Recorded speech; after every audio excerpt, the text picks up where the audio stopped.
Headsets are cooler. Good evening, ladies and gentlemen. This is the live stream for the Washington State University versus Western Washington Vikings Collegiate Classic in Winthrop, Washington. We are just doing a little quick test of the audio. This will be the stream for the game. Connor, go ahead and talk. Hello, testing, 1, 2, 3 with sound. Testing, 1, 2, 3 with sound. So, ladies and gentlemen, the game tonight was supposed to be at 5:30 p.m., but unfortunately, Western did not get the memo that they were supposed to be here before 5:30. So we have been pushing the game back to what I believe might be 6 p.m. tonight or 5:45.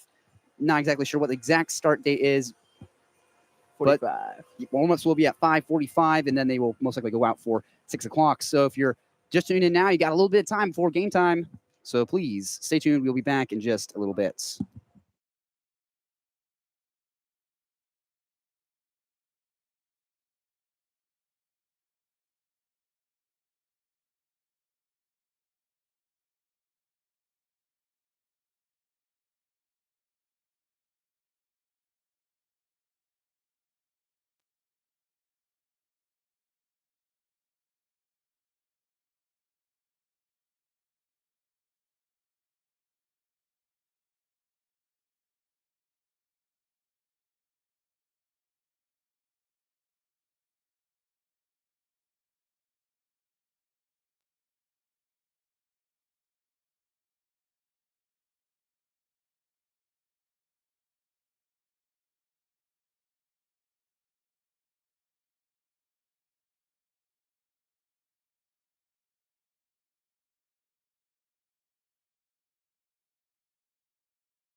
Good evening, ladies and gentlemen, who are joining us tonight in the channel. We are just about underway. We're about to do some warm-ups. We're about to take the ice for warm-ups. Yeah, Lady School and Drew Ramsey leading the charge there. About to head out onto the ice. Again, game time is not about 5 or 6 o'clock tonight, but deal with us with need to have nights because we are having down ice level. It's the first time we're doing something like this, so we are trying to make do. We're set up scorer's box here, so we're right behind them.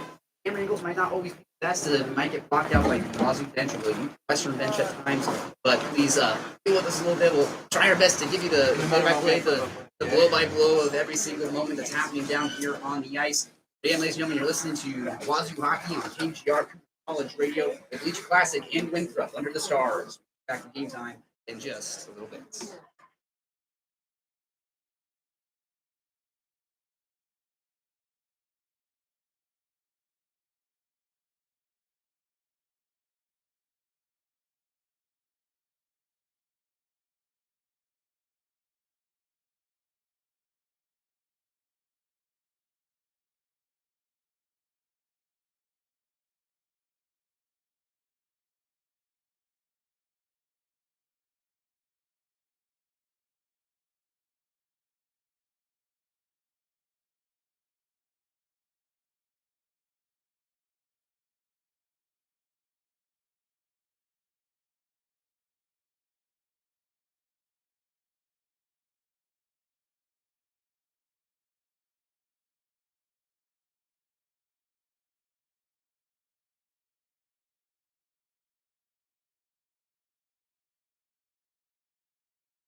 Okay, ladies and gentlemen, we did just get input. The game should start around 6:15. Sorry for the delays. There's just a lot going on with the rink and everything going on right now. So make sure you guys stay tuned. 6:15 is looking at the puck drop as of right now. Western Washington versus WSU. Thank you guys so much. Stay tuned.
You are listening to a KUGR Sports production. Another rushing touchdown for what might be the best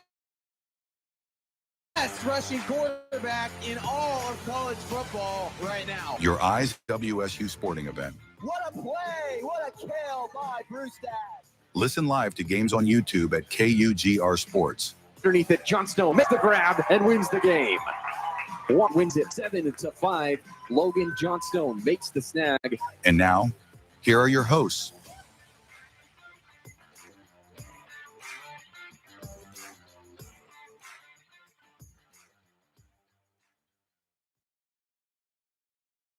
You're listening to Cougar Hockey on KUGR.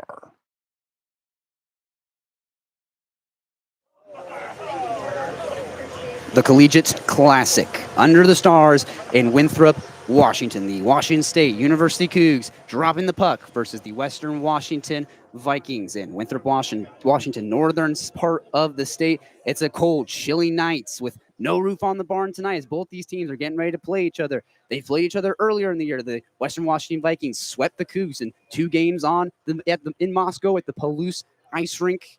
And then because you look back to last season, the Washington State Cougs and the Western Washington Vikings play each other here in Winthrop. Similarly, last year, the Cougs came away with a 3-2 win, a very narrow win.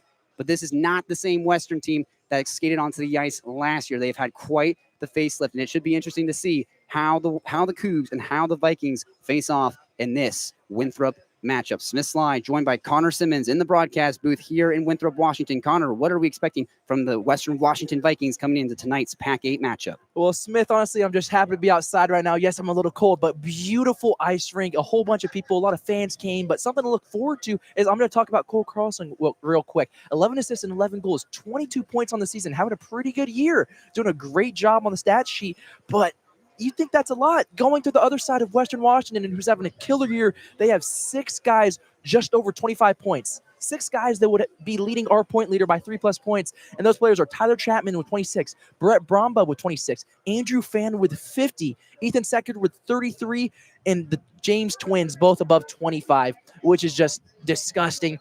It's been amazing hockey right now for Western Washington. They've had a great year, especially from lackluster years in the past. But again, I brought up Andrew Fan, really surprising, 50 points. Are you kidding me? He's averaging 3.8 points a game.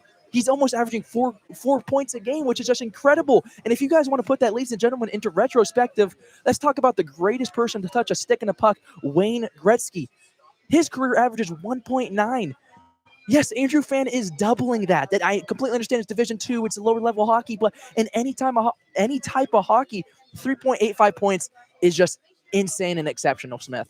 It's hard to even fathom having a points per game at above 3, above 2 even. Like you said, Gretzky only had 1.92 in his entire career. And we say only. Exactly, absolutely. And he was doing that in the pros, in the NHL. During a very, he's the greatest hockey player to ever play. He could only average about 2 points per game. So when you look at that number, 3.85 points per game, you're basically expecting Andrew Fan to get an assist or a goal at least 4 times in the matchup. And like you mentioned it too, it's not just Andrew Fan. Western Washington Vikings are not a one-trick pony by any means. They have about 6 players who have more points than our point leader in Cole Carlson as well. So they're a team that does really good of being able, they are an assist-heavy team. A lot of their players have 20 effectively. So this is a team that is able to pass the puck really well. That's what we saw last time when they faced Cougs, is their ability to break into the zone, execute those passes, and set each other up is just unmatched. And that's something that the Cougs don't do really well. Passing is definitely a struggle for the Cougs, and at times it's left Alexi Cool out to dry in numerous matchups. And no doubt about it, you just brought up a goaltender. Let's go to, it's ice cold out right now. I'm going to talk about someone who's ice cold between the pipes, Nolan Morena, who stepped in as a freshman. He's put up a 9.02 save percentage, a 3.14 goals against average, and helped this Western Washington team to an exceptional season and have a way above a 500 win share right now. It has been gross. I completely understand. He only has 202 saves, doesn't have he has 300 left saves than Alexi Cool, but Nolan Morena has been amazing in the goaltending spot right now for Western Washington, and it has quite literally kept them in a couple of these games. Absolutely. And as good as Morena has been, I mentioned him, you mentioned him, the sophomore goaltender from Vancouver, Washington, Alexi Cool, 6'1", 210 pounds. He's got a .909 save percentage, a slightly better save percentage than Nolan Morena, but the goals against average is where it starts to slip a little bit. He's got 3.84 goals against average as opposed to only 3.14 for Morena. But then you mentioned it right there a little bit ago that Alexi Cole has faced significantly more shots than Nolan Morena, more than twice as many, right? Nolan Morena has made 202 saves. Alexi Cool has made 500 on the dots coming into tonight's matchup. There are so many games where he's having to face shot after shot after shot after shot. And one of the things we saw in that Pac-8 showcase that the Cougs are coming out of is that the games where they outshot their opponent, where they really filtered pucks away from Alexi Cool, those were the games that they won and won by quite a bit. So a lot of it's going to come down to being able to filter pucks away from the net and just being able to outshoot the Vikings. And if the Cougs can do that, I have no doubt they can come away with a win in Winthrop. And there's going to be a lot of questions going into this game. There's a lot of unusual suspects happening around it. The game's getting played outside. The arena is packed. The broadcast is outside. Me and Smith are outside right now. And also the jerseys. Let's talk about the jersey. That's looking like a winter classic, like we're in the NHL right now. You have the all black with crimson red. WSU is looking super clean and tight. And then on the other end, let's talk about Western Washington, the baby blue looking very clean itself. And something I think we should just bring up is last week, we played Idaho. WSU played Idaho. It went 1-1 throughout the season. It was supposed to be a confidence build weekend, but nothing just seemed to. It just didn't seem to click, at least in that second game. The first game, it looked like it went according to plan. Second game, it was supposed to be a confidence one, and it just didn't go. So I'm wondering if that's going to have any effect on Western Washington, who is by far a way better team than Idaho.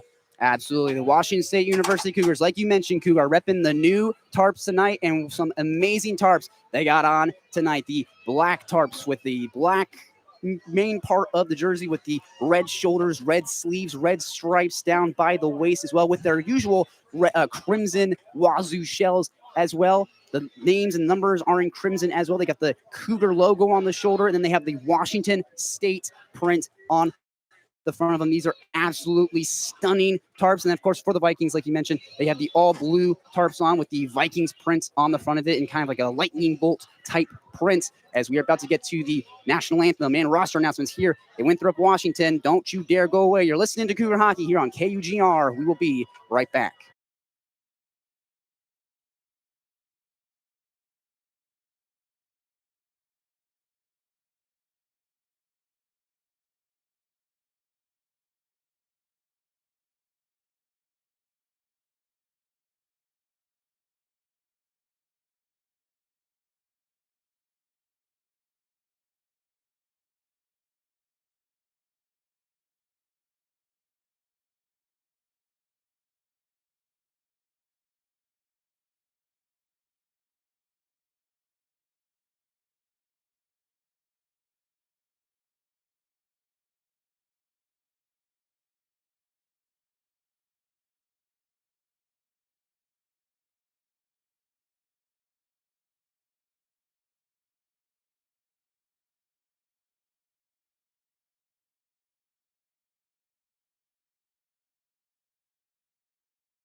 Rolling out for the Cougs tonight, it's Lucas Robinson on left defense. Then you got the six-year student Nicholas Woodard on right defense. And then on left wing, Cole Carlson, the team captain and points leader. At center, it's number 58, Samuli Sahovinen. And closing it out on right wing, it's number 23, Luke Jurgensen, the six-year student who transferred from MSU, who has been an absolutely phenomenal addition to this Cougar roster. And ladies and gentlemen, we want to take a moment to acknowledge the fact that this is going to be some very unique camera work here tonight, like we've mentioned a little bit in the open as well, that we are set up kind of in the point scorers booth here where they kind of tally up all the points and they're running the scoreboard as well. So we're trying to make the camera work here, but it should still be a very interesting night of hockey here in Winthrop, Washington. Oh, no doubt about it. It's excited. It is very loud, Smith. And maybe because we're closer to the ice, we're probably, even the fans at home are going to be able to hear some benches, some sticks, Coach Lubinacci, other Coach Western, a lot of player talking. It's down for a very fun game, Smith, and I'm excited. Andrew Fan, Samuli Sahovinen to the dot. Let's get it on, folks. Opening faceoff in the Collegiate Classic in Winthrop, Washington. Vikings breaking into the zone. They'll scrum forward along the board. It's hard to see here. A lot of fans, a lot of Cougars standing in front of the bench, and it's kind of impossible to see, but we'll find a way to make it work. Cougars are going to get a break here. Picked up by Secord in the neutral zone. He'll try and push it in. Sahovinen's there to try and play it as well. They'll push it in deep. Cole Carlson, team captain, goes to play it on the far wing. Behind the net. Will he be able to come up with it? No, he will not.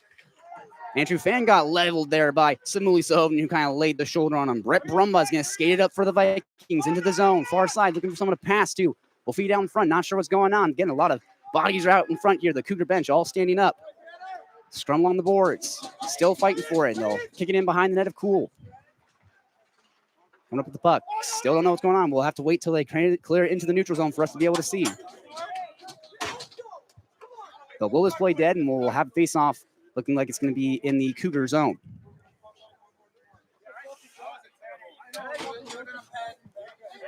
A lot of talk within the bench. It looks like Western's coming out to a pretty hot start. No shots on net either for either team, though. Far face-off circle off to the left of Alexi Cool. They drop the puck, and it's won by the Cougs. David Bushkin, the freshman, will get on his stick, try and play it through the neutral zone, and he will. They're going to have to force the Vikings to touch up eventually. Feeds it across. For Keegan Lucas, who's wearing number 11 tonight, not his usual 34. He was 23 at the start of the year, switched it to 34 about midway through the year. And tonight in Winthrop, he'll be wearing number 11, Sticks, as they play through the neutral zone. Down ice into the Vikings half of the ice. Carlson back to play it. They'll scrum for behind the net of Morena. Cougs trying to come up with it. Not sure what's happening here. Out to the point for Micah Clark, who fires a shot on goal. That goes wide, unable to connect with it. Vikings get on their stick, try and clear it out. Cougs forechecking hard, trying to maintain possession. Nonetheless, the Vikings will come up with it in their own zone, try and plot a breakout. Feed it off the boards to Tyler Chapman, who just plays it in deep, and the Vikings will get a change, get some fresh bodies. No doubt about it. It's moving fast right now. No stoppages basically this whole entire game. Both teams are subbing pretty fast as well. Vikings trying to get established in the zone. They'll play off the boards and through the neutral zone. The Cougs trying to push him back. Picked onto the stick of Carver Johnson. Will feed through the middle for Slette, who will have to just push it on net of Alexi Cool, who contains the rebound, gets the glove over top of it, melts it down. Alexi Cool wearing the beanie on top of his goaltending mask tonight. A very interesting combo for the goaltenders and nets. Well, no doubt about it. It's outside game. There's going to be some unusual things we see today, but it looks very cool. I love the jerseys, and I love the atmosphere this game's been playing in right now. Declan Quinn goes to the face-off circle, opposed by team captain Van Rayner. Off the draw, the Vikings will win it. Push out front. Cougs are going to try and clear this puck out. Far wing, the Vikings come up with it. Push it in deep, just trying to pin down the Cougs. Loose puck in the corner, picked up by Declan Quinn, who will feed in deep again. The Vikings doing a great job of just pinning the Cougs down in the zone. Cougs will get on their stick, play it through the zone. Here they come. Nico Umule, the freshman, tries to play it into the zone. Almost had it poke checked away. They'll fight for it. Will they be able to come up with the puck? Still scrumming for it in the near side. Way off the boards and through the neutral zone, down to the Cougar zone. They'll have to touch up and reset back in their own half. Well, that's a good push right there by Nico Umule, who got his first goal last game, and it was a great shot. Cougs get pestered back into their own zone. Forecheck for the Vikings, being really aggressive as a man got laid out there. Reed Mullen had to just kind of clip him on the way through. And here comes Reed Mullen up Broadway. The pass is over. Shot on goal. And save made by Rena, able to see that shot and just absorb it while the face-off in the Viking zone with 6 minutes Pardon me, 16 minutes, 55 seconds left in just the first period. Well, Nolan Morena just didn't blink on that shot right there, able to glove it down pretty easily, and it was a good opportunity for the Cougs. Had a 3-on-1 break. Good shot, just even better save. The man from Finland, Samuelisa Hovnen, to the face-off circle, opposed by Andrew Fan.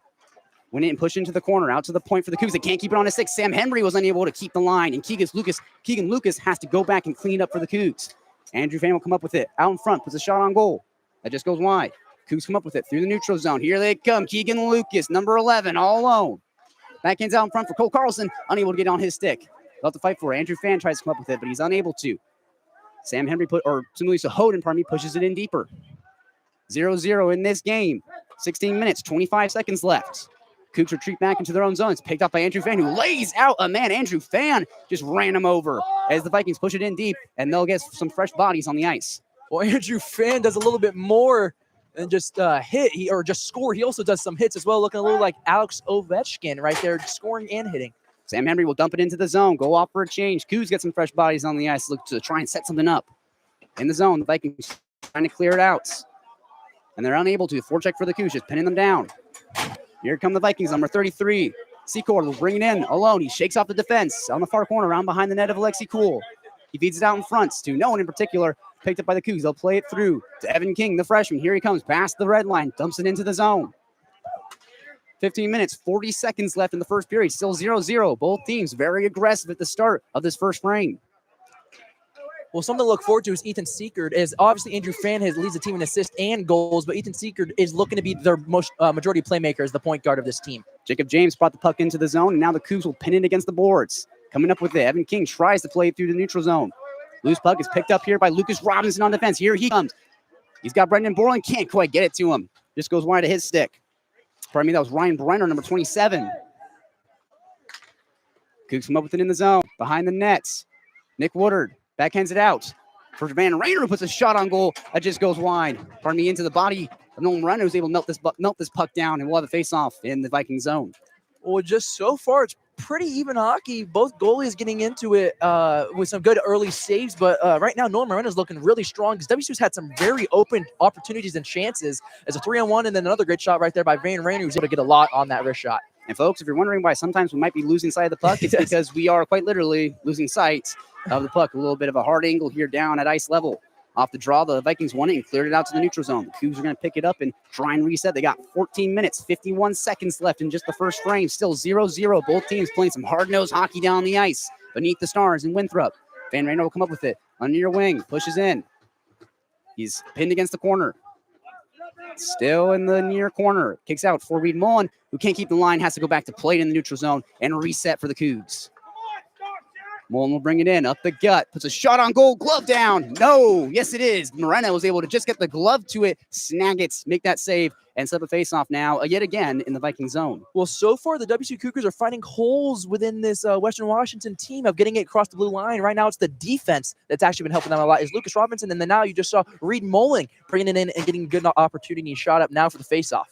So Hovnen versus Declan Quinn at the face-off circle, won by the Vikings. They'll play it around the boards through the neutral zone, and the Cougs have to retreat yet again. It is icing. Will be brought back yet again into the Viking zone. Vikings unable to get some fresh bodies on the ice, and they got 14 minutes, 17 seconds left in this 0-0 hockey game.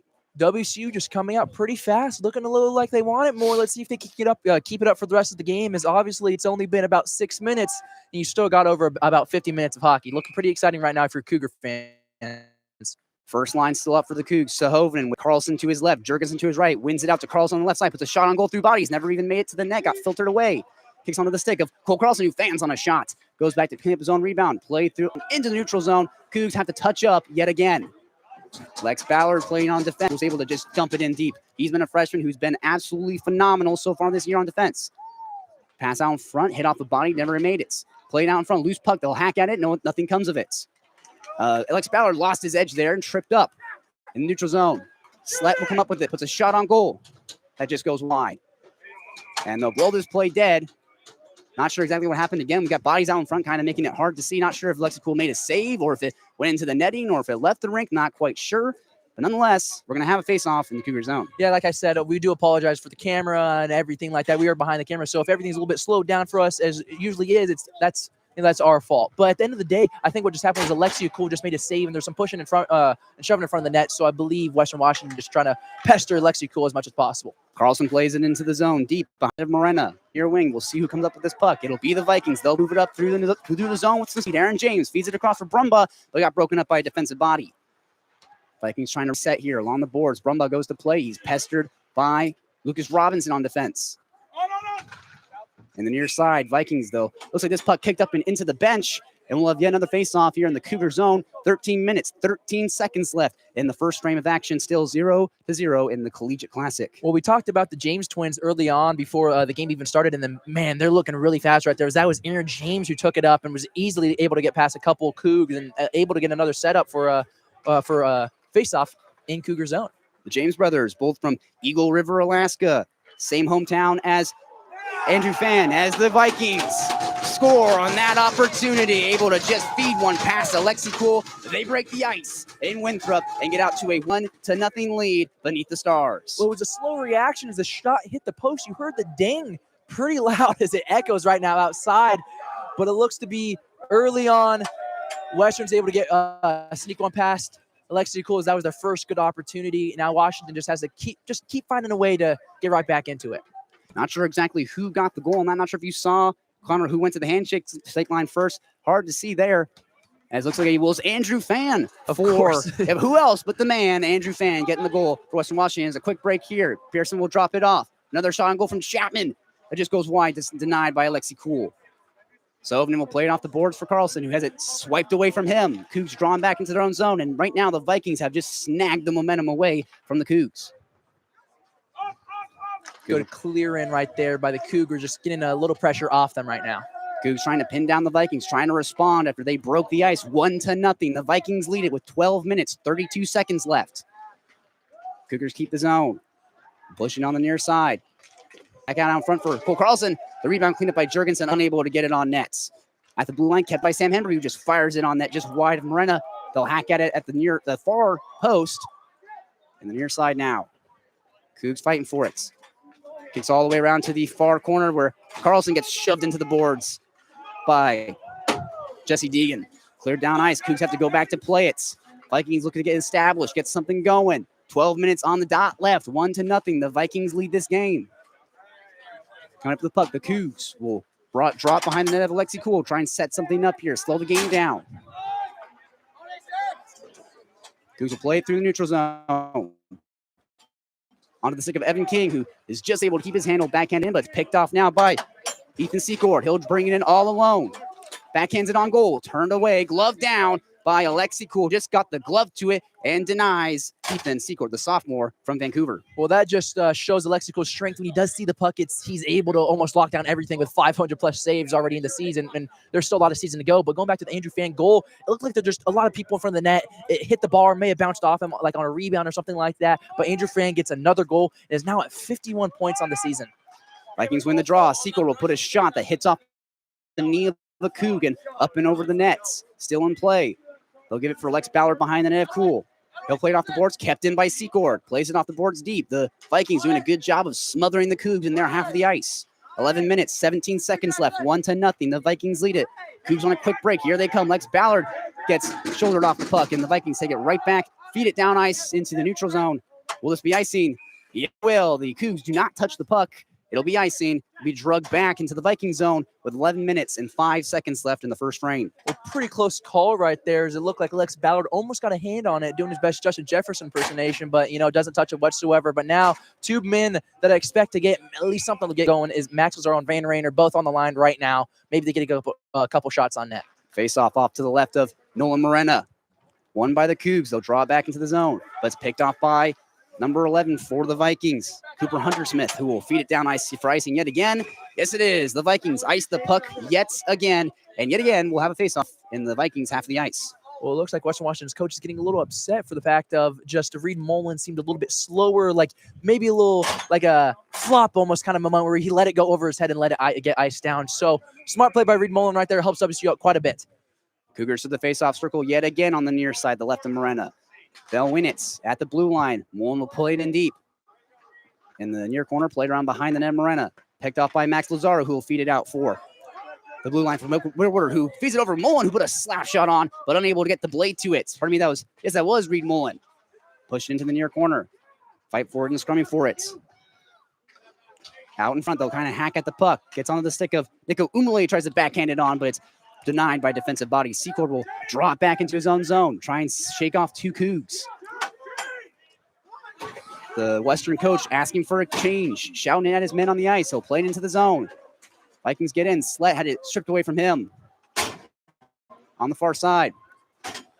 Cougs trying not to get pinned down by the Vikings with 10 minutes left in the first period. 1-0. The Vikings lead it after Andrew Fan broke the ice. 9 minutes, 57 seconds left. Here come the Cougs. Max Lazaro breaks into the zone, near side. The Vikings are doing a good job of getting a lot of sticks in front of passes that the Cougs are trying to make, or even shots on Miranda. They're getting a lot of sticks in the way right now. That's helping them out quite a bit. Cougars trying to pin down the Vikings. Near side, who will come up with this puck? Max Lazaro was there to try and fight for it, and it'll kick around. Now it's Luke Jurgensen trying to fight for this puck. Declan Quinn will come up with it on his backhand. Play it off the boards. Vikings trying to shake off the forecheck for the Cougs, and they'll play it through the neutral zone for Keegan Lucas to clean it up. Sovinen plays it in the boards, got leveled there by number 20, Tony Aurelio. Vikings pick up the puck yet again. The Cougs just unable to get set up in the zone. Every time they break in, they just turn it right over. Cougs with the puck in the zone. Puts a shot on goal. That's denied by the pad of Morena. Vikings come up with this. Here comes Aaron James, who has it taken away from him and pushed back into the zone. Vikings come back up with it, and Aaron James will backhand it for Brumba into the zone. Has it taken away from him. They'll scrum for it and fight for it in the neutral zone, but they finally break in. Backhand for Aaron James, puts a shot on goal. That goes wide of Alexi Cole. Didn't even have to do anything. 8 minutes, 41 seconds left. 1-0. The Vikings lead this game. They'll play it now for Colton Captain. Up the gut, shot on goal, glove down. No, Renna couldn't hold on to it. The rebound is unable to be cleaned up. Kept in by Matthew Taylor. No, he overskated the puck. Fighting for it at the blue line. The Cougs just keep it in, chip it up deep. The Cougs just trying to maintain possession in the zone. Played through the neutral zone. Gets onto the stick of Lex Ballard, who has to try and shake off the defense. He'll play it off the boards. The Bushkin, no, it's picked off by Jesse Deegan. Matthew Taylor comes up with the puck, has it stripped away from him. Secord was there to get that turnover. Cougs killing it on possession time right now. Yes, they're losing on the score sheet. Only 1-0 with 8 minutes left in this first period as the Andrew Fan goal gets them up in front. As this play is stopped for icing as it's coming all the way to WSU side. But Cougars doing a good job with possession time, clearing it into the zone. You hear Coach Lupinacci yelling it quite a bit. Just keep clearing it into the zone. It's just getting that set up and start passing around to get some better opportunities is what WSU needs to work on as of right now. For those just joining us, Andrew Fan got the goal for the Vikings. He's the point leader, the assist leader, leads the entire Pac-8 for points, leads the entire Pac-8 for assists as well out of Eagle River, Idaho, or Alaska, pardon me. Vikings win the draw, backhanded in deep into the zone. Round behind the net of Alexi Cool. The Cougs will come up with it, try and play it out, but they have it pinned against the boards. Two Cougs, two Vikings fighting for it. Gets on the stick of David Bushkin. Here comes the freshman phenom. Bushkin plays it off the boards and into the zone. Trying to outrun Secord, but Secord's got some good cardio, good legs on him, able to outskate Bushkin. Plays it through the neutral zone for Nick Woodard, who was unable to push it back deep into the zone. And the Vikings break into the Cougars half. Out in front. They'll push it into the corner. Scrum for it, fight for it. Bodies out in front. Still shoving, still pushing, still trying to maintain possession.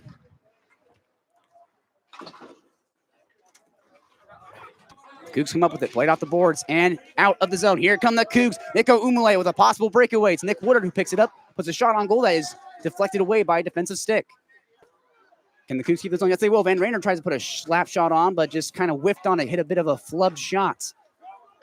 Out in front, it's cleared out again by the Vikings, and yet another scoring opportunity denied by the Vikings. As this puck will go down ice for icing, and yet again, will be brought back into the Viking zone, 1-0. Western Washington leading with 6 minutes, 47 seconds left in period number 1.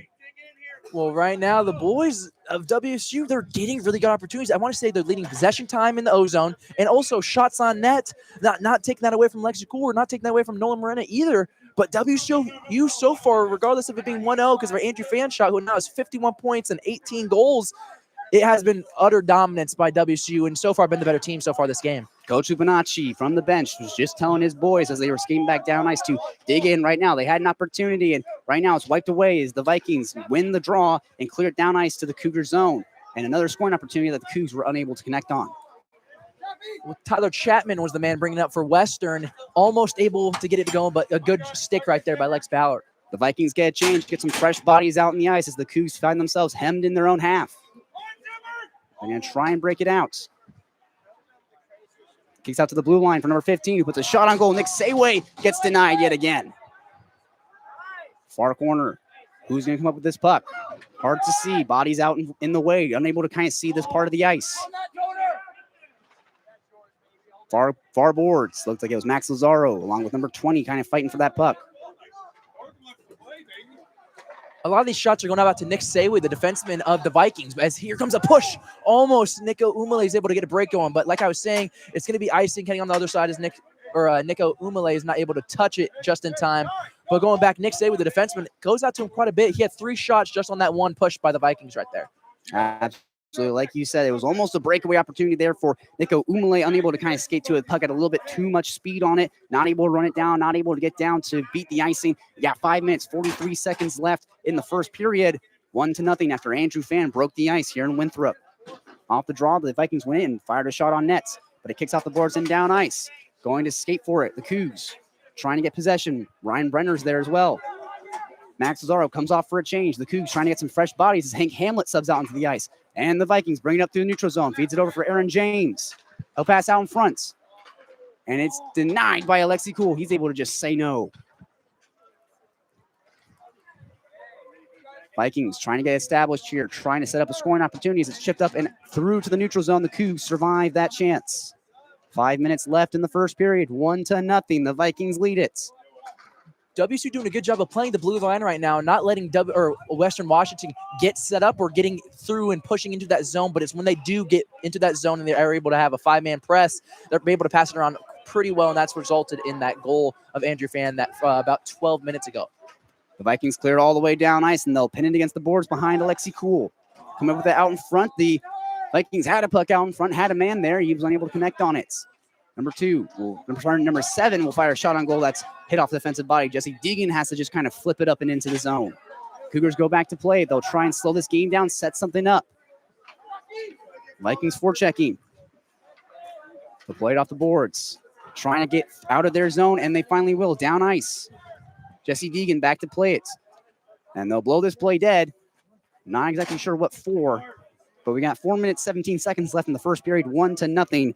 The Vikings leading. Well, it just looked to be like a delayed icing call as they're heading back, and some of the tired Cougars are coming back on, such as Hank Hamlet. But going back to Western's pushes recently, they've been getting a lot back and evening that ozone time. The Vikings have a lot, probably a majority of the shots are coming from defensemen right now. As you said, number 7, Carver Johnson was able to get a rip on net. Electrical did have to save that one.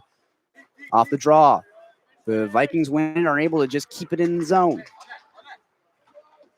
Where's this puck exactly? Not quite sure. A lot of bodies kind of blocking our view. We said this a couple times. Folks just tuning in. We do not have the best view of the ice down here at ice level, so we're trying to make do with what we got.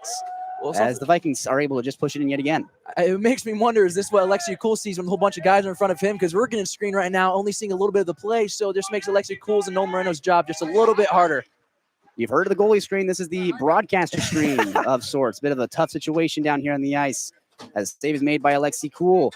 The Cougs will get some fresh bodies on the ice, as will the Vikings. Try and get some fresh legs and see who can capitalize in the last few stages of the first period. You got 3 minutes, 42 seconds left, and a 1-0 Vikings lead. Very smart play by Lexico right there by slowing the game down and also allowing the guys who were on the ice for icing, who are already pretty tired. They still had to skate about for another 30 seconds, but he stopped the game, allowing subs to come back in, such as the first line led with Cole Carlson. Faceoff was off to the left of Alexi Cool, won by the Vikings. Played off the board for Tyler Chapman, who will just push it in deep. Wheels out to the near wing. They'll fight for it along the boards, and the Cougs come up with it. Here they come. They try and feed a pass to somebody, but looks like someone's going to get nabbed for a penalty. Not quite sure exactly what's being called here or who against, but we'll see what they sort out here. I believe they are calling. I do not know what the call was. Oh, hand pass. That's what the call was. That's what I was thinking, yeah, yes. Yeah. Shout out to Brendan Borland here on the working the camera for us, has a better view, is able to see that. We appreciate him. This is why we're set up where we are. We're able to get the premium content down here. The Vikings push into the zone. Pardon me, the Cougs push into the zone. Michael Clark has it at the blue line, puts a bit of a weak shot on goal. That's cleaned up by Jurgensen. Can't get it past the pads of Morena. Jurgensen cleans up his own, or Simili's Hoven, and Jurgensen clean up that rebound. Jurgensen will play it out in front, and it's sealed off by Nolan Morena, able to get the pad over the top of it and melt this puck down. We got 3 minutes, 6 seconds left in period number 1, and yet again, still a 1-0 Vikings lead. Well, maybe not the best shot or the hardest shot on Nolan Morena, but honestly, any shot right now in the game could trickle in. You have so many guys in front of the net. We talked about the broadcast screen. Let's go back to the goalie screen. So many guys are getting in front of these nets. Nolan Morena can't see as well. He's only a freshman, so I wonder if you can make him flush in an outdoor game like this. Cougs win the draw, put a bit of a trickling puck down in front and unable to connect. Nolan Morena was able to just kind of turn aside, and another shot that goes wide of his nets. Woodard will give it for Hovenen behind the net, trying to find Cole Carlson. Doesn't work, and here come the Vikings with a potential break. Number 12, he'll bring into the zone. Ethan Sandberg played in deep as he got kind of punished along the boards there.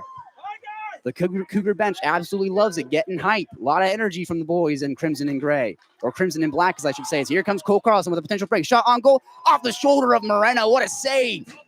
Carlson will pin it against the boards. Coach Bonacci saying to his boys to go help out Cole Carlson. They need some support here. The Cougs have a chance to the last minute push in this period, as they'll blow this play dead for not exactly what's going on here. Not sure if it's a penalty or if it went out of play. We'll sort things out here. You got about 2 minutes, 18 seconds left in the first period, 1-0. The Vikings still leading. Well, with 2 minutes left in this first period, this period has felt like it's gone by in a jiffy. Very fast hockey being played right now. As it happened right there, it looked to be Western was pushing. Then all of a sudden coming in, Nick Woodard was able to lay the line. It ends up getting to across the stakes. Some subs coming in. Cole Carlson basically has a break there. Sam Henry from the blue line. Shot on goal that filters off bodies and wide. Max Lazaro goes to try and clean it up, but it's cleared through to the neutral zone. The Cougs have to touch up, resets. Gets onto the stick of Van Rainer, who has almost taken away from him. Vikings come up with it. In the neutral half, will play it into the zone. Look to try and get set up. 2 minutes left in the first period, 1-0. The Vikings lead it. Cougs clear it out to Secord, who will bring it in up the gut. Fires it in deep. Cougs go to clean it up behind the net of Lexi Cool. It'll feed out to the stick of a Coug. Tries to feed it from Nico Umale, but a Viking body got in the way to kind of deny that opportunity. It was a good stick right there by Secord, because it was a saucer pass, but he's able to almost Jedi that pass down, doing a good job right there, doing his best Star Wars impression, I guess you could say. Vikings are able to just keep the zone, able to push it in deep. The Vikings just really trying to smother the Cougs in the zone in the last few stages of this first period. Got a minute 20 left in the first period. Vikings bring it around the board to Lexi Cool. Try and pass it out in front, but the Cougs are there to take it away from them. As they'll pin against the boards, blow this play dead. Looks like it might have gone out of bounds.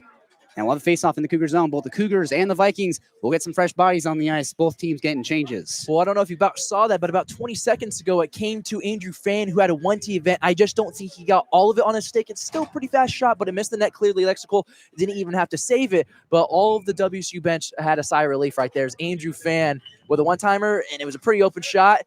Just didn't all line up for him. Vikings win the draw and are unable to get a nice shot on goal there, so they have to, again, just kind of push it deep.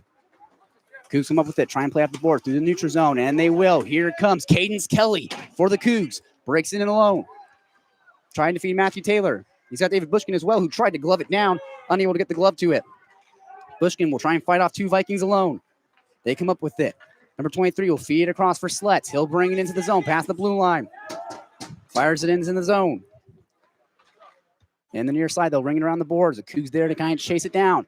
It's Lex Ballard who is kind of overskates the puck there. Vikings trying to maintain possession.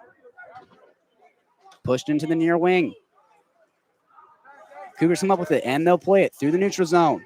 Down ice. Will this be icing? Yes, it will. Blow the whistle and have this puck be drugged back into the Wazoo zone. 17 seconds left in the first frame, and the Vikings leading by 1. Well, honestly, some very even hockey being played right now. WSU doing a good job of staying calm on defense, even after that Andrew Fan goal, but also coming back on opportunities and attacking, getting some weird opportunities against Nolan Morena, showing him some weird face-offs, some weird little shots, whether it's fast or 3-on-1 breaks. Nolan Morena still with that goose egg, but as of right now, WSU's right there with Western, regardless of the scoreboard. Cadence Kelly for the Cougs headed to the dot, but the draw is won by the Vikings. Andrew Fan tries to push it in deep, but Lex Ballard's there to take it away. Ballard will backhand it along the boards. Far side, will the Cougs come up with it? Yes, they will. They'll play it through the neutral zone, trying to connect with Bushkin, but The Vikings there try and take it away. Aaron James tried to lower the shoulder on Keynes Kelly as time expires in frame number 1. The Vikings come away victorious in the first 20 minutes, 1-0 after Andrew Fan was able to break the ice, get the first goal of the game. But we'll head to the locker rooms, 1-0 in the first period of the Collegiate Classic. Connor, what did we see in period number 1? Well, I can honestly say we didn't see a lot. Absolutely. But what I did see confidently, I can say this is a very even hockey game. I don't know if it's because of the atmosphere or the stakes on the line, even though it's a regular season game. But Western, who's supposed to be the superior team, yes, I know they're winning right now because of Andrew Fan, who's now at 18 goals and 51 points, which is just ridiculous. Well, WSU's right there with them. I want to say they have more possession time, and I want to say they have more shots on like the goaltender. Nolan Morena has more saves than Alexia Cool. So WSU's right there battling with Western Washington, and it's a very even game. I know it's only been one period, and it's only one goal, and we couldn't see a whole bunch, but looks to be a very exciting game to be on store in the next 2 periods. Absolutely. Some of the scoring opportunities that the Cougs have not necessarily been the most pretty, kind of trickling pucks on net that Morena's been able to kind of make saves on. But Coach Fibonacci says it a lot in the ACHA. They don't care how you score them. They just count them up at the end of the night. You might be looking to get some trash goals, trying to get some ones that are kind of just cleaned up out in front. Like we like to say, Van Rayner. We like to call him the trash man, able to clean up the trash out in front. So if you're the Cougs, if you can get some more greasy goals still count in the ACHA. But nonetheless, the Cougs and the Vikings head to the locker room. Western Washington leads this game 1-0 after a goal from Andrew Fan. You're listening to Cougar Hockey on KUGR, the Collegiate Classic in Winthrop, Washington. Don't go away. We'll be right back.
This is a KUGR sports production, Good pass down low to Eric Strip, and he scores off the glass. giving you play-by-play coverage of all your favorite WSU athletics. He doesn't get it! He stuffed it to line! Football, basketball, baseball, hockey, and more. Absolutely electrifying play from Washington State to get him right back in this game. Follow us on YouTube at KUGR Sports to listen to every game live. Oh my goodness, are you kidding me? Never miss a moment with the best in the West. KUGR, the student voice of the Palouse. Gets the Cougs on the board with less than 20 seconds remaining in this first period. Here come the Cougs. And now, back to the game.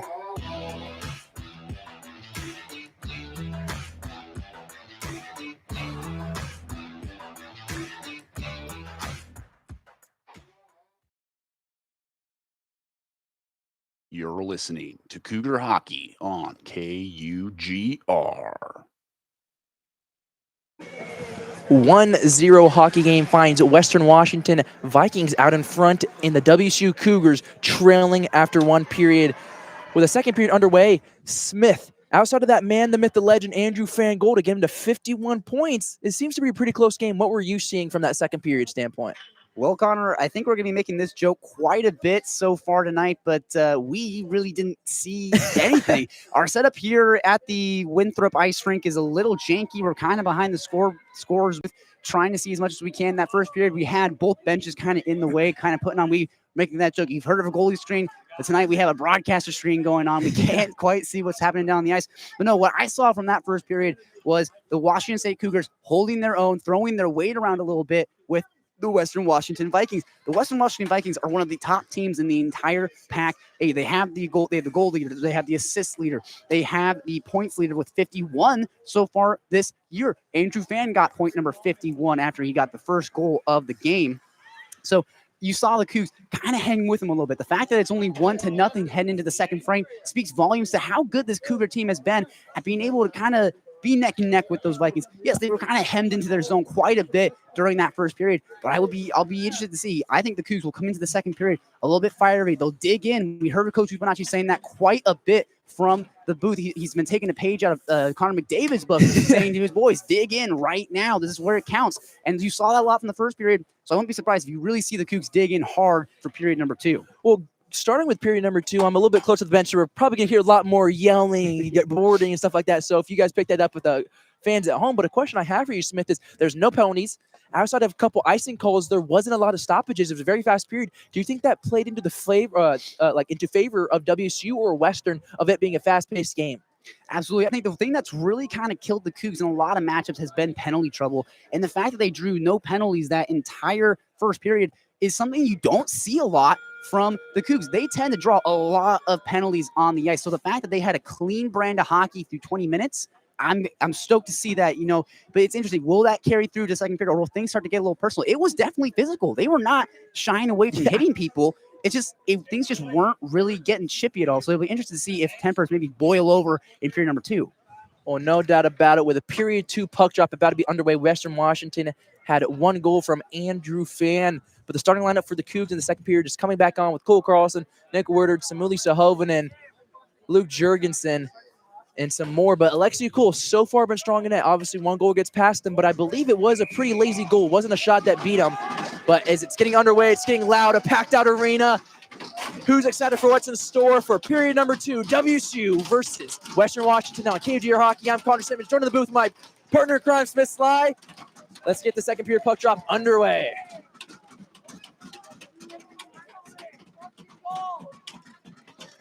Looks to be number 26, Patrick Pearson, just a little late to the faceoff circle. I thought we had a penalty for a second, but here we go. Smiley Sahovanen on the faceoff versus number 17, Andrew Fan with 51, the only person with a goal in this game, and 51 points on the season, leading the whole Division II. Sahovanen on the faceoff, Andrew Fan's able to win it, but Cole Carlson's able to steal it away, trying to take it into Viking zone around the net of Norm Morena. Cleared away, big hit right there. Crossed on the boards, a lot happening, cleared away. Vikings with puck possession. Moving up all by himself is Brett Bamba against another Cougar. Picked up on the rebound is Andrew Fan. Are they going to call a offsides? Not sure exactly what they're calling here, Connor. But I want to go back to that opening faceoff. That's a tone-setting faceoff win for the Cougs. You win the opening faceoff, pushing the zone immediately, set the tone for the period. And also, you saw Melissa Hoden kind of get hit into the boards. I put boards in apostrophes here because the board on this near side of the Viking zone is not a board, it's a net. So it's interesting to see how guys might get hit there and if they get hurt at all with that net there. Well, Western Washington's able to win the faceoff and now are set up in WSU zone, passing around, battling against each other, I guess, not on the boards, but battling against the nets like you just brought up. Cleared back in. Is it going to be icing? And it is going to be icing. Looked to be almost tipped by the WSU Cougars as Vikings called for it, but nothing the ref sees. So ref don't see it, ref don't call it situation right there. Yeah, it looks like someone's going to be the ref was signaling for a high stick there. It looks like they blew this puck dead because of batting it down with a high stick. Oh, yeah. And Nick Woodard's going to kind of skate off the ice here along with Lucas Robinson. So Cougs are going to get some fresh bodies on the ice. Here comes Keegan Lucas, like you said, rocking number 11, a little bit different from the 34 like Austin Matthews he usually rocks. Face off on the far face-off circle, left side or right side of Alexia Cool. It looks like to be number 5, Brett Brumba, fell on the puck, able to trickle out to Andrew Frayne, who's skating by himself at the point, able to go middle. Andrew Frayne gets it stolen away. Good defense right there by the Cougs, able to tip it just wide. Now taken away, or they're going to call a penalty, it looks to be, for slashing. Slashing is going to be called, so Western Washington is going to be the first team to get the power play, and Melissa Hoden is heading to the penalty box right here in front of me. Like we said, we're kind of up close and personal with a few of these Washington State players there. Not sure if you're going to be able to get an interview there with Melissa Hoden. No. And he's got the bubble on there wearing number 58. Wearing the new tarps for the Cougs as well. So the Cougs have a lot of style out there on the ice right now. So at 17-11 is when the power play is going to end with 19 minutes left in the second period. Western Washington's going on the first power play of the game, up by 1. Pass around the zone. One-timer from the point. They shoot and score. Number 33, Ethan Seckard, 5 seconds into the power play. That was just absolutely beautiful. Got fed the puck on the blue line, put a bit of a clapper on. The Cougs have been looking to try and get a few clappers as well. We saw in the first period, they had a couple opportunities where they could have put a slap shot on. Wasn't really able to connect on any of those opportunities, but the Vikings able to get a slap shot opportunity. Secor just sneaks it past Lexi Cool, the second goal of the game, and now the Vikings lead this game 2-0 with 19 minutes left in the second frame. Well, something that's been killing the Cougs all year has been special teams, and it seems to be just like that once again. It's a 2-0 hockey game. Western Washington been the better team this season right now on the scoreboard. WSU now with puck possession, trying to get it back. It's 5-on-5 hockey once again. Looking to get in front of the net, trying to get shy, gets tripped. They're going to call trippings. Ref hand is in the air. It's tipped away. Vikings are able to touch up, and here comes the power play for WSU. Kind of Cougs and the Vikings taking turns getting the man advantage here. It was Melissa Hoden who got caught for slashing, and now they're going to have number 16, Tyler Chapman, caught for tripping. So, I mean, the Vikings cashed in on the man advantage, but the power play for the Cougs has kind of struggled so far this year. So I'll be interested to see, will they be able to capitalize with the man advantage, or will maybe they kind of shrink away when the moment calls for it? Well, we saw our first power play end within 5 seconds after a goal by Ethan Seckard. So let's see if Cougs can respond and at least make this a 2-1 hockey game and be perfect on the power plays as of right now. So won by the Cougs, all set up. Passing back and forth is Cole Carlson at the point with his man on his right. Shot on net. Hits a Viking defender. Lucas Robinson's able to get the rebound behind the net of Morena now. Or they're calling something off. Are they saying a hand pass or? Oh, no, the netting is off. As I believe that shot had a couple people run into Nolan Morena's net. So we have to reset on the far faceoff circle. With 18 minutes and 24 seconds left in the second period, it is a 2-0 hockey game.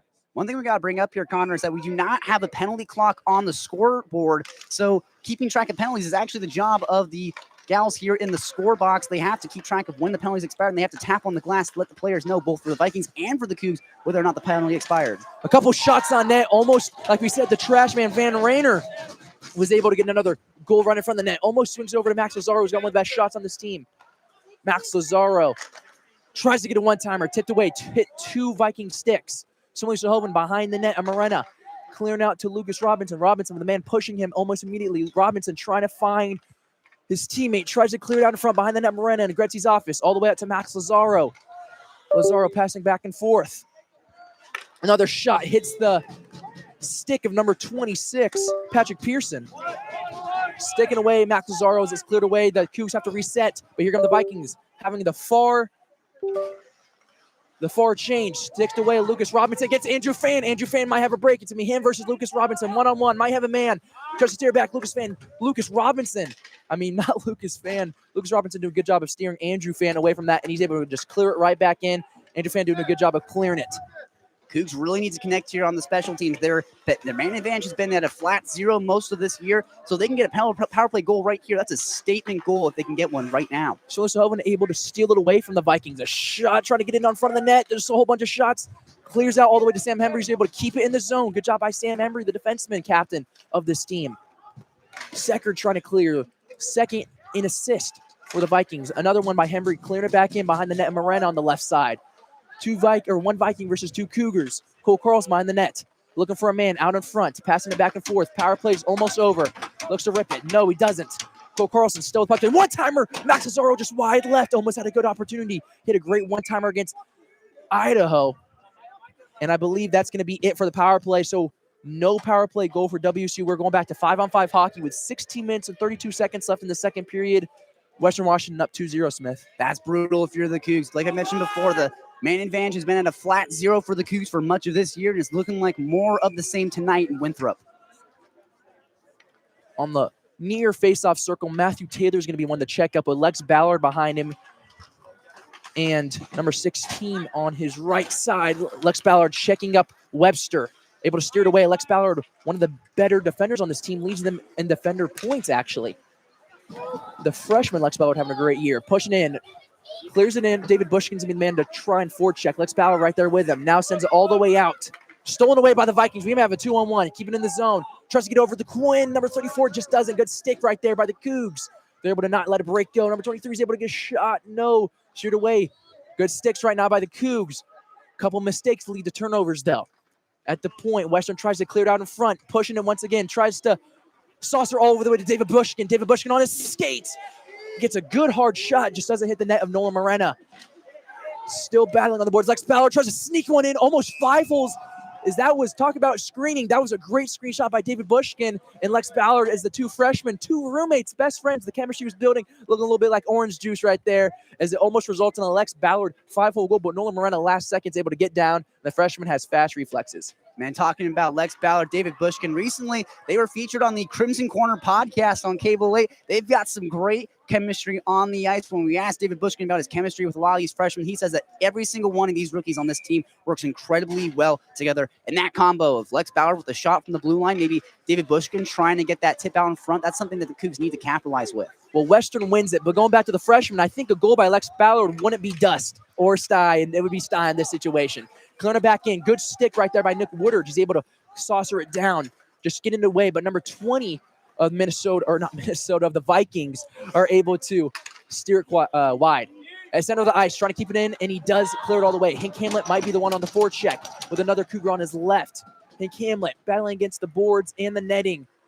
Still kept into Viking zone. Cleared all the way to Ryan Brenner. Ryan Brenner battling, steer cleared wide of it, though. Hank Hamlet, another battle. A lot of turnovers happening right now. Back and forth action. Still in it once again. And Reed Mullen does a good job of keeping it in. Nope, and he clears it away. Lots of turnovers at center ice right now, Smith. We like to say it a lot in the ACHA. It's turnover after turnover after turnover. Sometimes hard to follow if you're a play-by-play announcer, plus the little broadcast screen we got going on here. Again, ladies and gentlemen, we're trying to do the best we got with what we're working with. Well, as of right now, you haven't seen a lot of turnover after turnover in this game, but in the last about 30 seconds, we have seen a lot of it. As the Vikings are able to clear into the zone, WSU is looking to recheck. A lot of subs being made. Vikings almost had a full change, and the second period is the hardest period for subs as it's a farther angle away, and it is cleared away, and some fan is going home with a souvenir. Man, we here at the Winthrop Ice Rink, we do not have the netting over the top of the boards behind the goal, so that puck just kind of sails well out of here. Like you said, someone's going to be going home with a souvenir. You got a bunch of kids here at the Winthrop Ice Rink. Again, really great crowd on hand. So you have a lot of young fans going to try and pick up those pucks, trying to bring them back. So definitely some happy fans, some happy campers on the sidelines. No doubt about it. Face off on the far face-off circle. Schulzhoven loses it. Cleared again, once again. So 2 lucky fans in a matter of 2 seconds.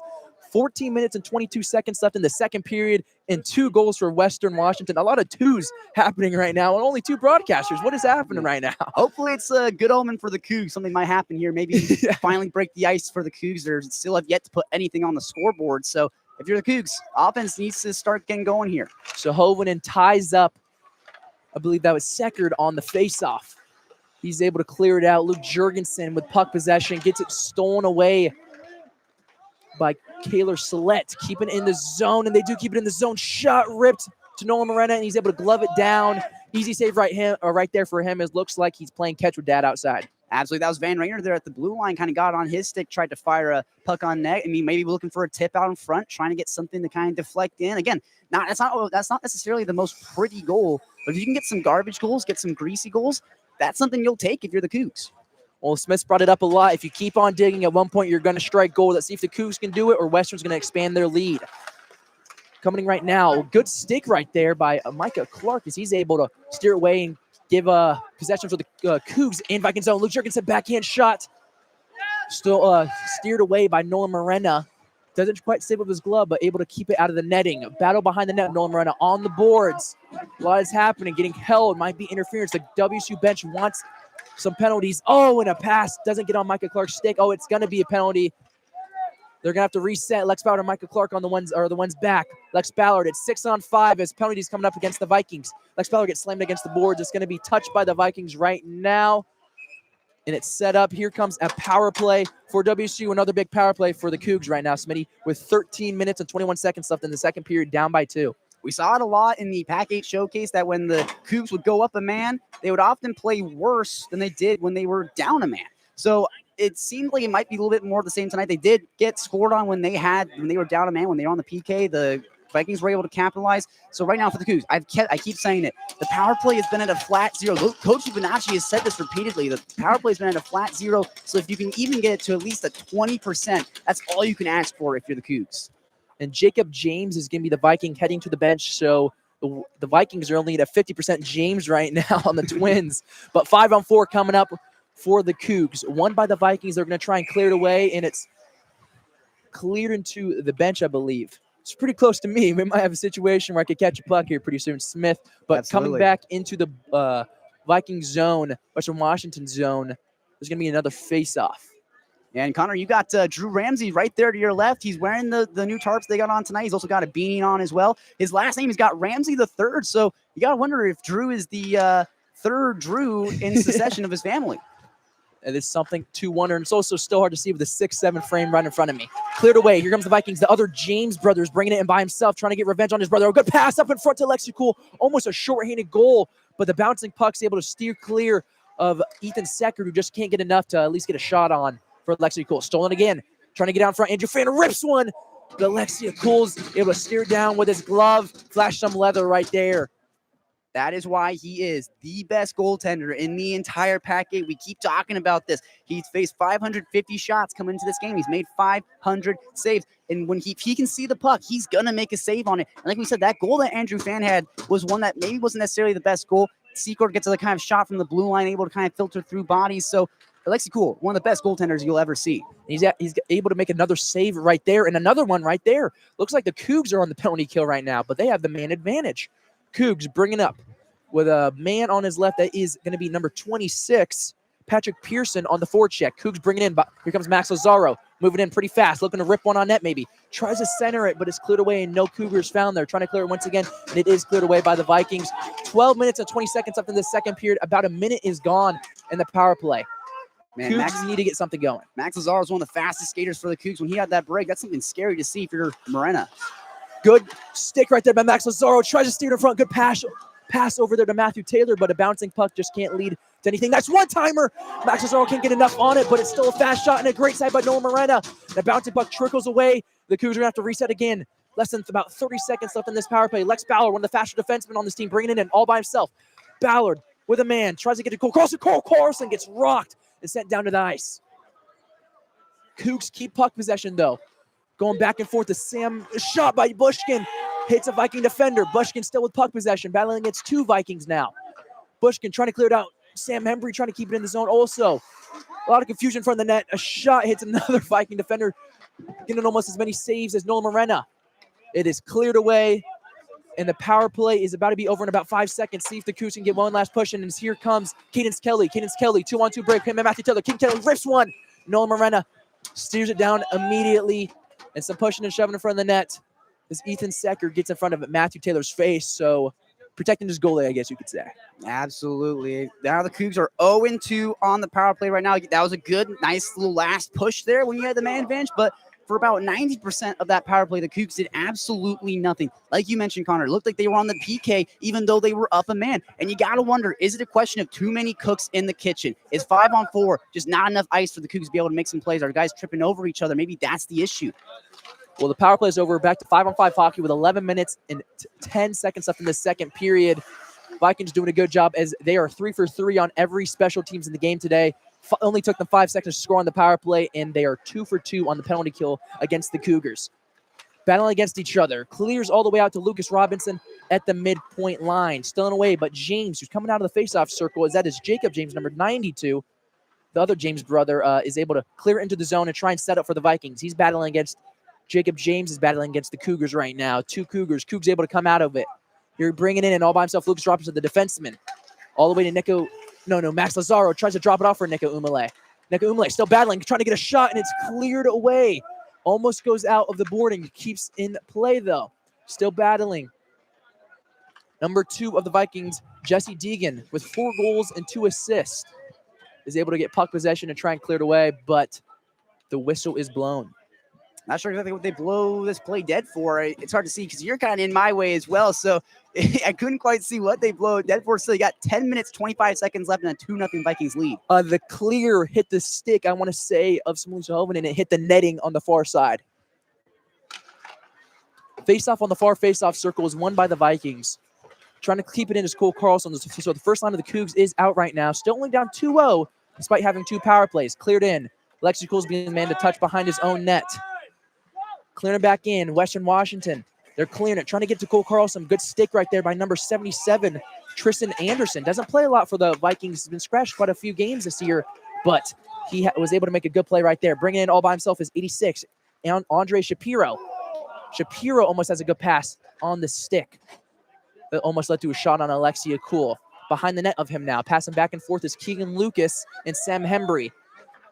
Hembry clearing around the boards, tries to do a backwards pass is Luke Jurgensen, but nothing is found there. Yes, Luke Jurgensen at center ice against Anderson. Just can't keep it on his stick. Back at center ice. A lot of turnovers happening right now. Clears it all the way to number 11, Cooper Hunter-Smith, one of the starters of this team. Cooper Hunter-Smith looking to center it. Almost gets a shot to one of the James brothers. That is the other James, number 91, Aaron James. They're actually twins, matter of fact. Slammed against the boards, keeping it at center ice. King Lucas clears into the zone. 9 minutes left in the second period. Western Washington averaging a goal per period right now. It's still 2-0. At center ice, good stick right there. Ryan Brenner able to clear back in. Ryan Brenner able to clear it in, almost get the Cougs set up. Behind the net, clears it into somebody up in front, but nobody is found for the Cougs. Vikings found themselves with the puck. At center ice, once again, a lot of batted pucks down, a lot of bouncing pucks right now. James to number 5, shot onto Alexia Cool, able to save it. Just can't get anything to go. Behind the net now, clearing it to center ice. Bringing it all by themselves. Shot on net is Evan King.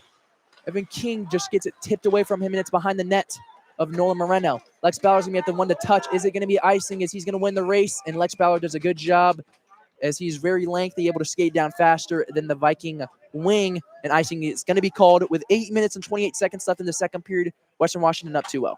Yeah, that's Lex Ballard versus Brett Brumbaugh there on that foot race to try and beat out that puck. And I'm putting my money on Lex Ballard 10 times out of 10. Yeah. He's one of the fastest skaters on this team. Him and Max Lazaro have got a lot of speed. When they can break the puck out, they'll move up ice real quick and get something started for the Cougs. And right now, the Cougs have been skating quick. They've been, again, neck and neck, blow for blow with the Vikings so far, but just the score isn't reflecting it. Mullen from the point shoots. Morena's able to see it. And, of course, we saw it from the first series against them. If he sees it, he saves it. A lot of very equalism between Alexia Cool and Nolan Morena of the fact if you see that puck, they're most likely going to save it. The Cougs need to be a little bit better about getting some tips out in front. The net front presence needs to get a little bit better about just tipping that puck offline. Because again, like you said, if Morena sees it, he'll save it. So if you can just change the trajectory, get it to go to the top right corner, bottom right corner, if you can just do that, I have no doubt the Cougs to break the ice. Some kind of big tipper is what Smith wants the Cougars to do. Let's see if they can get going as they have puck possession right now. Tries to center into the ice, but Van Rainer isn't there. It's cleared out. Reed Mullen is going to touch up. Reed Mullen almost gets slammed to the ground, but able to stay on his feet. a little bit. Reed Mullen trying to clear back up to the Cougars. Stolen away, though. Vikings looking for a man out in front. Behind the net of Alexia Cool. Reed Mullen wrapped up. Almost might be interference. Something's called. Tipped out. Another big hit right there as Reed Mullen's able to lay line, and Cougars are now on a push right now. Here comes Cole Carlson bringing it up. The Vikings are able to tip it down and keep puck possession. Max Lazaro slams a guy against the boards. Puck battle right now between each of them. Van Rayner sticks it down, able to keep it in the zone, tips to the wide left. Nico Umale trying to find a man. Van Rayner's able to hit a guy pretty hard up high. Clear overweight to number 22. That's going to be Kaylor Slett. Rips one on net. Alexi Cool's able to hold it between his glove and his right shoulder. You were saying, Connor, if Morena sees it, he saves it. But Alexi Cool, if he sees it, he saves it. Yes. He does a really great job being able to make those saves, clutch saves, and then clutch moment for the Cougs. The kind of late stages of the second period, you got 7 minutes, 20 seconds left. Vikings leading 2-0 after Ethan Secor got goal number 2 for the Vikings. But now they're in the Cougar half, and if you're head coach Adam Seeger for the Vikings, it's all about capitalizing right now. Just maybe make this a 3-0 game heading into the locker room. Well, we talked about at the beginning of the period is it seemed like an equal game, but right now Western Washington seeming to equal the shots on net as Alexi Cool came into this game with 500 saves, and he's getting a couple more here tonight. Clear back in is WSU trying to get Luke Jurgensen battling against number 2, Jesse Deegan. Luke Jurgensen able to keep it in. Slap shot from the point. Saves another one in front of the net. Is it in there? They score! You keep on digging, you're going to find gold as WSU makes this a 1-goal game. That is a testament to the human spirit right there. You fire a puck on net. There's a rebound. Rena can't always contain everything. So eventually you're going to get something that kind of leaks out, and you have to just be able to just hack at it and get it to get into the net to maybe get a goal. It might have been called off. His celebration was halted as Cole Carlson goes to the captain of this team, goes to the official. We don't know what the word is, but Nolan Morena, they're calling no goal, so it's still a 2-0 hockey game.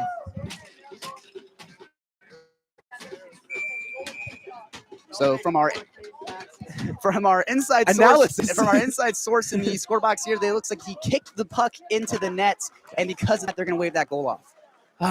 Just an unfortunate play right there, but so it's still going to be a 2-0 hockey game. Nico Umale almost makes it a one-score game, but the Vikings are able to strike gold on that one as they got very lucky. With 6 minutes and 30 seconds left in the second period, it is still a 2-0 game. Vikings out in front. Slams against the boards, almost in the penalty box. Is Sam Hembry, as they're going to call something right there. As I believe it's got to be called, it's going to be boarding. Sam Hembry checking for blood as it might be a major. And I have to correct myself here, folks. It actually turns out that they waved off that goal because the goal was kicked off of the mooring. So it was Moreno who kind of pushed off net a little bit. So it's kind of a rough break there for the Cougs. You had a scoring opportunity, but the net comes off the post. So that's a rough one. Still 2-0, as now the Cougs have a man advantage as Secord heads to the penalty box. Well, this is another chance for the Cougs. You cannot go 0 for 3, especially early on in the second period, as all the power plays that came in this period. You can go for 3 in the period. Lucas Robinson looks to rip one, tries to get out in front. Another shot. Almost tipped away. Van Rayner almost got a rebound again, as he's good at those.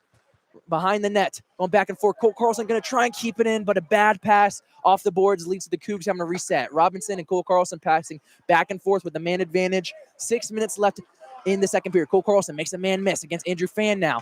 Cole Carlson bringing it all by himself, cleared away by a foot of the Vikings. They might have a 2-on-1, trips on each other. Another trip. The ice might be a little slippery. They might have a break. Oh, but it wasn't found as Cole Carlson was calling for it. So was the bench of WSU. But they're going to have to reset again, and another bad pass leads to number 15, Nick Sayway, trying to clear it, but it's a good job by Lucas Robinson getting it on his stick almost immediately. WSU's got to find a way to clear it in and get something going. Here it is right now. Lucas Robinson all the way out. Might have a man in front looking for Cole Carlson. No, but the shot trickles away from Morena, and he's able to steer clear behind his net. Checking up once again. Here comes the Vikings. The Vikings might have a 2-on-1. It's Chapman and James. Looking to get on net, almost a penalty kill goal, and they do! A short-handed goal for Western Washington, and it is a 3-0 hockey game. That is just too easy for Western. James feeds it over for Chapman, who just buries it. A yawning cage, wide open, because Alexi Cool left out to dry. We say that so much about Alexi Cool. He gets left out to dry in game, after shot, and right there got left out to dry. Nothing he could possibly do to save that, and it's now 3-0, the Vikings leading it. Well, there's not a lot of right sides right now as you give up a shorthanded goal, but Ethan Seckard still isn't in the penalty box. It's a 3-0 game, so crazy unlucky change of events right now for the Cougs as they go from scoring a goal, making it one game, to Matthew Taylor gets a shot. Morena is able to steer it wide, but it's a 3-0 hockey game. Cougs still on the man advantage. See if they can get a goal here. Rips it from the point. Steered down by the leg of Morena. Did a good job on his pads right now. Matthew Taylor just can't get enough on it, and the Vikings look to clear once again. No, keeping it in. It's Matthew Taylor and David Bushkin. A slap shot by Bushkin. Hits the stick of Morena. He's able to clear it wide. Behind of him now. Setting back and forth. Sam Hembry just can't keep it in the zone. He's got to reset. Clears it back in, and that is going to be about it for the penalty pretty soon. 10 seconds for until 5-on-5 again. From the point, a shot into the chest, Noah Morena. And he's able to skate away immediately and hold the period down and stop it. Like I said, 4 minutes and 39 seconds left in the second period. 3-0 Western Washington out in front after that shorthanded goal. I said it a couple times here, Connor, that the power play for the Cougs has been at a flat 0. But with that goal from Chapman, the power play is actually now at negative 10, negative 20% or something like that. If you give up a shorthanded goal, it's kind of a backbreaker. And you got the Western bench over here hooting and hollering after a couple saves there from Morena. So they have a lot of confidence in their goaltender and confidence that the Cougs just will not score on that man advantage. Well, in the last clear, as it's back to 5-on-5 hockey, and there was a power play goal, but it was a penalty kill goal for Western Washington. A big hit right there. It's number 34. Declan Quinn lays the line on the Cougs right there. A lot of oohs and ahs from the crowd as you heard it. Cleared back in. It's not going to be icing because it hit the stick of two Cougars. Looking to recheck is Nico Umale. Almost had that goal, but they called it off for kicking off the goalpost. A weird little call right there, but still leaves a goose egg for the Cougs on the score sheet. Sending right back up again is Slette to Declan Quinn, who had that major hit. Cleared all the way to Nick Woodard. Nick Woodard versus Quinn going back and forth with each other. A lot of turnovers. Hank Hamlet clears it away. Nothing's going to be found. Looks like Hank Hamlet passed it to the other team right there. Keeping it in the zone is the Vikings, passing back and forth as they're set up 5-on-5. They're on the short bench right now. Still battling on the boards is Quinn and Woodard. Woodard slammed against the boards by Quinn. Back and forth, just nothing can be found. No one can get puck possession as of right now. Still can't see with the benches in the way. WSU's looking to come out with it as here comes Ryan Brenner. He's able to clear it in with 3 minutes and 20 seconds left in the second period. Western Washington up 3-0. WSU looking for a response. Behind the net, Morena. Cougs have it, looking to get a shot on net. Trying to clear it out to in front of the net. Nothing there, though. Another good stick by a Viking defender. Lex Ballard sends it all the way out to Smoly Sahoven. Sahoven at the point shoots. Good, easy save right there by Morena. Back out to Lex Ballard. Ballard does a pirouette. Good little spin move right there, but loses it that time. Lex Ballard keeping it in the zone. Hardly working or working hard. Another shot in front of the net. Oh, my gosh, Morena does the splits. He's able to save it. The Vikings bench is going crazy. Big hit in front of it, and they're going to call penalty, yes. Going back on the power play is WSU.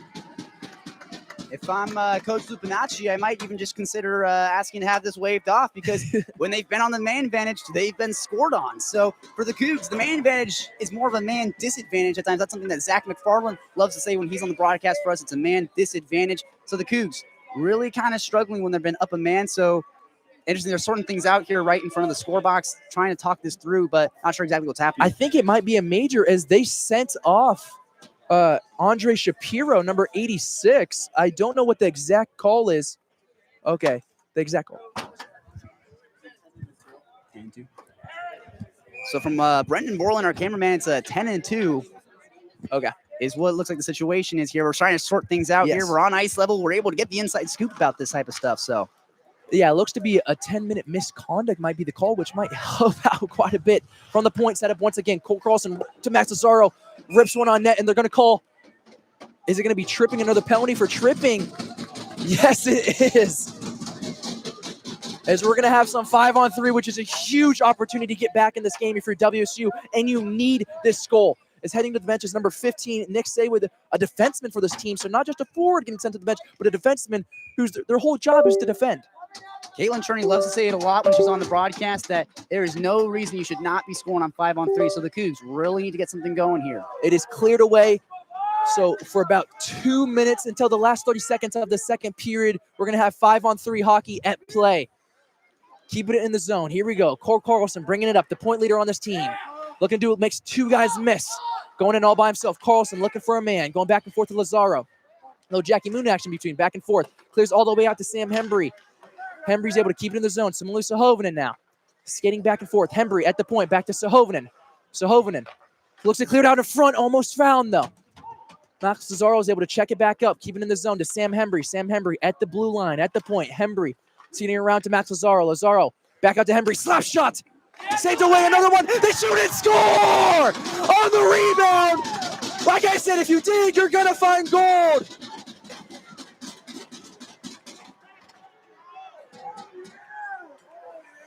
It's going to be the captain, Cole Carlson, as everyone in Alberta just got chills as he gets his 12th goal of the season. That turkey had some stuffing in it. Cole Carlson cleans up the trash right there, just stuffs it and buries it. It was a shot from Sam Hembry that kicked off the pads of Morena, and then Carlson was there to pick it up and just beat him. And they finally break the ice, and they finally score on the man advantage for the first time tonight. And it's not over yet. They still have a power play for, I want to say, about 1 minute and 10 seconds. Or no, it's about until the last 40 seconds of this game now. Lexi Cool sends it right back down, but it's 3-1. WSU finds a way to fight back in this game. They're still on the power play. Only this time, it's not 5-on-3, it's 5-on-4. Cole Carlson's able to get the steal, bring it up all by himself. Running a high after that goal. Cole Carlson, it's tipped away. He's slammed against the boards and stolen away from him. Keeping it in is Lou Jurgensen. Jurgensen loses it once again. Here might be a 2-on-1 for the Vikings. Once again, they scored on the PK once. Can they do it again? No, Lexi Cool stops them this time as he saw the puck. He was left out to dry, but saves the WSU Cougars this time. Good wrist shot there from Brett Brumbaugh from the Vikings. He had broken in. Like you said, it was a 2-on-1 break. Even though they had Cole Carlson kind of skating back, but you could tell Carlson is a little tired. He was just on that shift when he scored. He went back out for the next shift as well. So when he was trying to backtrack, trying to come back, you could tell he had just nothing left in the tank. Well, it could be a change of events as a goal is called off to make this a 2-2 game after the Cole Carlson goal right there. But that first goal by, I believe, Nika Umale, they called kicking on, turns into a penalty kill goal, a shorthanded goal for Western Washington. So this goes from a 2-2 game to a 3-1 game. Cougars able to fight back just a little bit. Still on the power play. Faceoff is won by Western, clearing it behind the net of Alexia Cool. With puck possession is the Cougars now. Clears it all the way to the man, Cole Carlson. Slap shot. Morena just far left, though. Luke Jurgensen's been man in touch, trying to get it out. Jurgensen battling behind the net of Morena. All the way to Lex Ballard, to Lucas Robinson now. Two really good defensemen on this team. Lucas Robinson gets a shot. Cleared away, though. Cole Carlson's trying to man to touch up. With about 48 seconds left, the power play is almost over. We're about to get back to 5-on-5 hockey. And Nick Sayway is just itching to get out of the box right now. Another pass in front of the net, but Luke Jurgensen, as we're going to have 5-on-5. Nick Sayway is able to come right back into it. Clearing it back into the zone is Luke Jurgensen, trying to find a man. Two running in front of the net again. A lot of shots. Nothing found, though. Almost a shot by Lex Ballard's able to go in. Just can't get it on net as Moreno was on the ground, so it was a golden opportunity. Another shot cleared out of play. Lex Ballard a little mad at himself as he slams his stick on the ice, and it's cleared away. Another lucky fan with a game-used souvenir, game-used puck. With about 19 seconds left in the second period, it's 3-1 after that power play goal by Cole Carlson. Yeah, we've been seeing the refs come over to the score box here quite a bit, asking for new pucks because, like we said, there's no net behind those boards behind the net. So a lot of those pucks that usually would hit into the net and then kick back in, they just kind of sail into the crowd. And so a lot of fans getting a lot of souvenirs tonight. Almost a big tipper hits off two Cougars, or they're going to call high stick. It's not going to be a penalty. I just think he hit the puck down with the high stick. Batted it down with the high stick. Yes, correct. So there's not going to be, I believe it's going to be taken out of the blue line as it was against WSU. 14.5 seconds left. David Bushkin, Nick Woodard, Cadence Kelly, Matthew Taylor, and Keegan Lucas all on the ice. A very young lineup out on the ice right now. Maybe get some wheels, some of those young guys with fresh lungs out on the ice with 14 seconds left trying to get something to going. David Bushkin trying to get in the zone. Stolen away. Brett Bumba all the way over. Andrew Fan. Been a little quiet since that first period goal. Andrew Fan. Look to get in front of the net. Another one they shoot. Stolen away by Lexi Cole, but it's another able to steer away. And it's called off. They called it off immediately, or they're going to call it a goal. It looked to go in. A lot of confusion on the ice, but I think the buzzer went off before the shot was even taken, or the pass was even taken, but Electrical saves it, and no goal, so it's not going to be 4-1. A lot of confusion, and that's the period. Western Washington a little upset after that call. Absolutely. I think the Cougars on the sideline here on the bench, their hearts definitely skipped a beat. Yes. I didn't have the best look at it, but there were about 2 opportunities there looked like where it almost ticked in. Alexi Cool just kind of able to have to flop down on his back to try and keep it out. So I'm not sure exactly what was going on down there. Like you said, the refs were able to wave it off. You could tell Adam Seeger was a little frustrated about that his boys weren't able to get a last-minute goal. But you're right. I definitely think the buzzer definitely sounded before they would have been able to connect on that. So good call by the refs down on the ice. They have the best view. They're there to see everything. So good call. They keeps it a 3-1 game. But I mean, the Cougs are able to break the ice for the first time tonight. You got Cole Carlson getting on the board. First goal for the Cougs. Only down by 2. Of course, there were goals from Ethan Secord and Tyler Chapman as well from the Vikings. Those were the first 2 goals of the period. And Cole Carlson finally able to get a man advantage goal for the Cougs. They've been struggling on the power play. They finally connect with the 5-on-3. So maybe that's all it took. Maybe you just need 5-on-3 and you're able to score. Kate Cherney says it a lot on the broadcast. There's no excuse for you not to score on 5-on-3. And the Cougs do not make any excuses for themselves. Kate, very proud right there, but there's pros and Absolutely. cons to every goal. You shouldn't have to only be able to score on 5-on-3s. When you're up Yes. 2 men, you should be able to score 5-on-5, 5-on-4 on these normal kind of goals. But it becomes a situation where you're going to take whatever you can get, like Coach Lupinacci usually says. It is a 3-1 hockey game. We are 14 minutes away till this amazing third period of an outdoor Alice in Wonderland. You know, if it's snowing, I'm going. It's amazing atmosphere. Me and Smith are right here having fun. I'm Connor Simmons, joined in the booth by my partner in crime, Smith Slye. Make sure you guys stay tuned for KUGR Hockey. We'll be back for the third period.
Production. Another rushing touchdown for what might be the best rushing quarterback in all of college football right now. Your eyes and ears for every WSU sporting event. What a play! What a kill by Bruce Dash.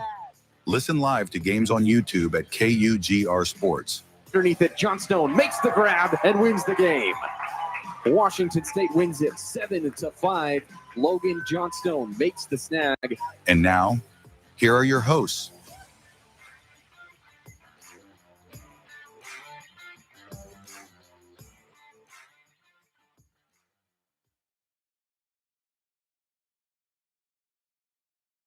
You're listening to Cougar Hockey on KUGR.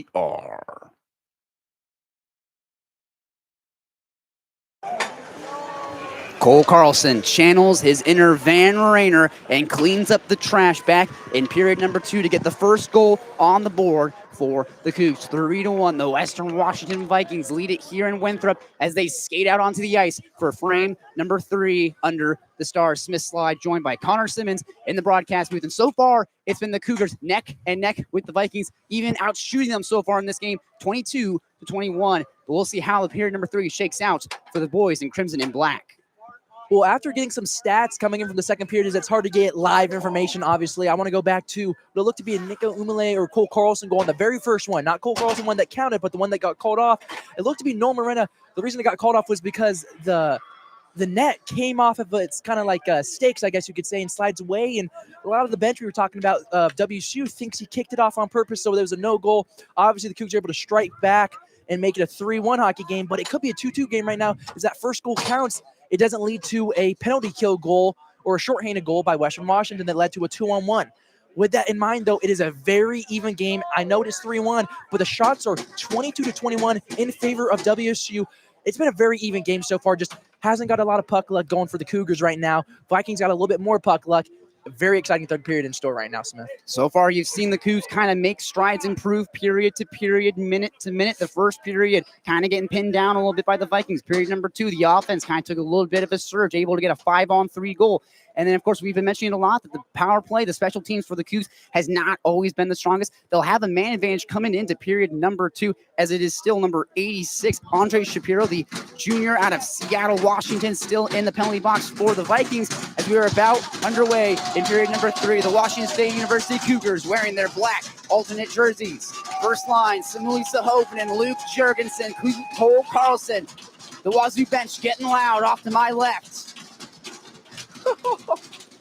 Very loud atmosphere, Smith. An electric atmosphere in Winthrop, Washington. They drop the puck. Let's get it on. Period number 3 in Winthrop. Lucas Robinson will feed it across for Nick Woodard, who will give it through to the skates of Samuli Sahoven. Has it taken away by Brett Brumba. He'll move through man. Has it poke checked away by Cole Carlson. Good stick to force a turnover in the O-zone. Jurgensen tries to glove it down, but he's unable to get onto his stick. Picked up by Andrew Fan, who will backhand it now for Aaron James. One of the James twins on this team has it stripped away by Nick Woodard. Good defensive stick. He'll play it down ice. Will this be icing? Yes, it will. No Coug was able to touch it in the neutral zone, and we'll have a face-off now in Washington State's half of the ice. 19 minutes, 32 seconds left to play. Well, this is a very important power play for the Cougars right now. I understand that it's a 3-1 hockey game. I know they understand it too, but you can't get too over-aggressive this early on in the third period. 2 goals is an easy deficit to come back from. They just need to calm down and play WSU hockey and score on this power play. That hasn't been good so far this game, but they can get it done. I know they can. Puck cleared down ice. Will Cole Carlson win the foot race? Yes, he will, even though Hunter Smith there was there to play it. Feeds it for Secor. Backhands it over for Hunter Smith behind the net of Morena. Plays it off the boards for the skates of Andrew Fan. Picked off by Sam Henbury on defense, the alternate captain for the Cougs. He'll play it in deep. Allow the Cougs to maybe reset here as the Vikings are going to plot a breakout. Cougs go off for a quick change, get the second line out on the ice. Andrew Fan fires a shot off the pads and off the stick of Alexi Cool. He's able to see that shot and just turn it aside. 18 minutes, 57 seconds left. Cougs come up with it. Keegan Lucas comes up with the puck, wearing number 11. Not his usual numbers. It's fed across for Max Lazaro, who has to spin it into the zone. Carl Lazaro plays it off through, puts a shot on goal that went wide of Morena, and now he'll clean up behind the net. Feeds it out in front to no one in particular. A shot on goal that went off the blocker of Morena. Chipped up through the neutral zone, and the Cougs have to reset and touch up. Well, just right now, it looks like it's 5-on-5 hockey. It looks pretty even as the Vikings are skating right there with the Cougs, even though they're on the disadvantage right now. Bouncing puck kicks onto the stick of Pearson. He'll play it around into the near corner for Keegan Lucas to try and play it. Scrumming for this puck, it's coming up with it is Jacob James, the other James brother on the team, pair of freshmen out of Eagle River, Alaska, also the hometown of Andrew Fan, who when he was recruited to play for the Vikings brought the James brothers with him. That's that information courtesy of Adam Seeger, the head coach for the Western Washington Vikings. Keegan Lucas with the puck behind the net of Cool, gets kind of shouldered into the boards as he tries to play it. Van Rayner comes up with it. Here comes Rayner through the neutral zone, dumps it into that half of the ice. He'll go off for a change, and the Cougs get some fresh bodies. Well, WSU's got quite a bit of time on the power play right now. There's still 8 minutes left, or there was 8 minutes to start this period, so about now 5 minutes on the major from number 86 of the Vikings. But they just need to get something set up. They need to get set up in the zone, get some more shots off, as Moreno hasn't really faced any shots and doesn't even feel like the Cougars are on the power play. The Vikings get chased back into their own zone. A puck out in front that's sent on goal by David Bushkin. He can't connect on it as it goes wide. And now the Vikings have it at the logo. Here comes Chavin. He's scored a goal already tonight on the far side. Shot on goal off a defensive stick and into the night sky. Sails well out of the rink. And like we said, Connor, there's no net behind the net of Cool. So a lot of these pucks just kind of sail off into the night air. Matthew Taylor will head off the ice along with David Bushkin, the pair of freshmen. They'll take a seat here on the Cougar sideline. First line will head out for the Cougs. You got Samuel Hovnen along with Lex Ballard, Michael Clark, Cole Carlson, Jurgensen as well. Won by the Vikings. They'll put a shot on goal that just goes wide of the net. Cool just watched it kind of zip past him. They'll scrum for it and pin it against the board on the near side. Leaks into the neutral zone there to play. Cole Carlson, he kind of gets shoved off it by Johnson. Declan Quinn comes up with the puck, plays it through the neutral zone. So Hovnen gets it on his stick, tries to play it through. Bouncing puck, who will come up with it? It'll be the Cougs. As Hovnen will play it for Nick Woodard, on defense. The Vikings trying to come up with this puck, bouncing puck in their own zone. And it's pushed in deep by the Cougs. So Hovnen goes back to play it behind the net of Morena. We'll kick onto the stick of a Viking who tries to clear it out. Kept by Michael Clark. Fires a shot on goal, looking for a screen, looking for a tip, and just can't quite get it. Morena watched it sail past, and now the Cougs have to touch up. Well, it's been 5-on-5 hockey, and Luke Jurgensen's added a little bit of spark as he's got a couple hits early on in this shift as he's going in right now. Number 22, Slette will play it off the boards and deep into the zone as he'll go off for a change, and the Vikings get some fresh legs out on the ice. So Hovnen tries to play through the neutral zone, tries to glove it down, can't come up with it.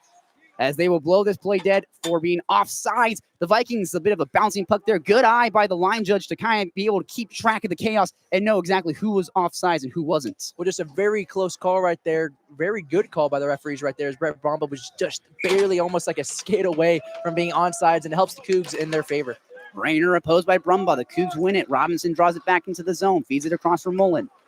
He'll skate it past the blue line off the boards, trying to connect with Nico Umale. Oh, pardon me, that's Max Lazaro. Unable to get on his stick as this puck is pushed in deeper to the Viking zone. They find themselves chased back into their half. But here comes Hunter Smith with a head of steam. Gets onto the stick of Brumbaugh. He'll bring it past the logo. Drops off for nobody. It's picked up by Max Lazaro. Here he comes. Feeds it across. No! Tried to find Nico Umale, but a defensive stick broke up the pass. Nonetheless, the Cougs maintain possession. Try and keep the zone, and they can't. Aaron James feeds it across for Andrew Fan. Feeds it back over to Aaron James, and his skate. Backhands it on. It's turned aside, and a defensive stick tips this up into the night sky. The Cougs survive that scoring chance by the Vikings.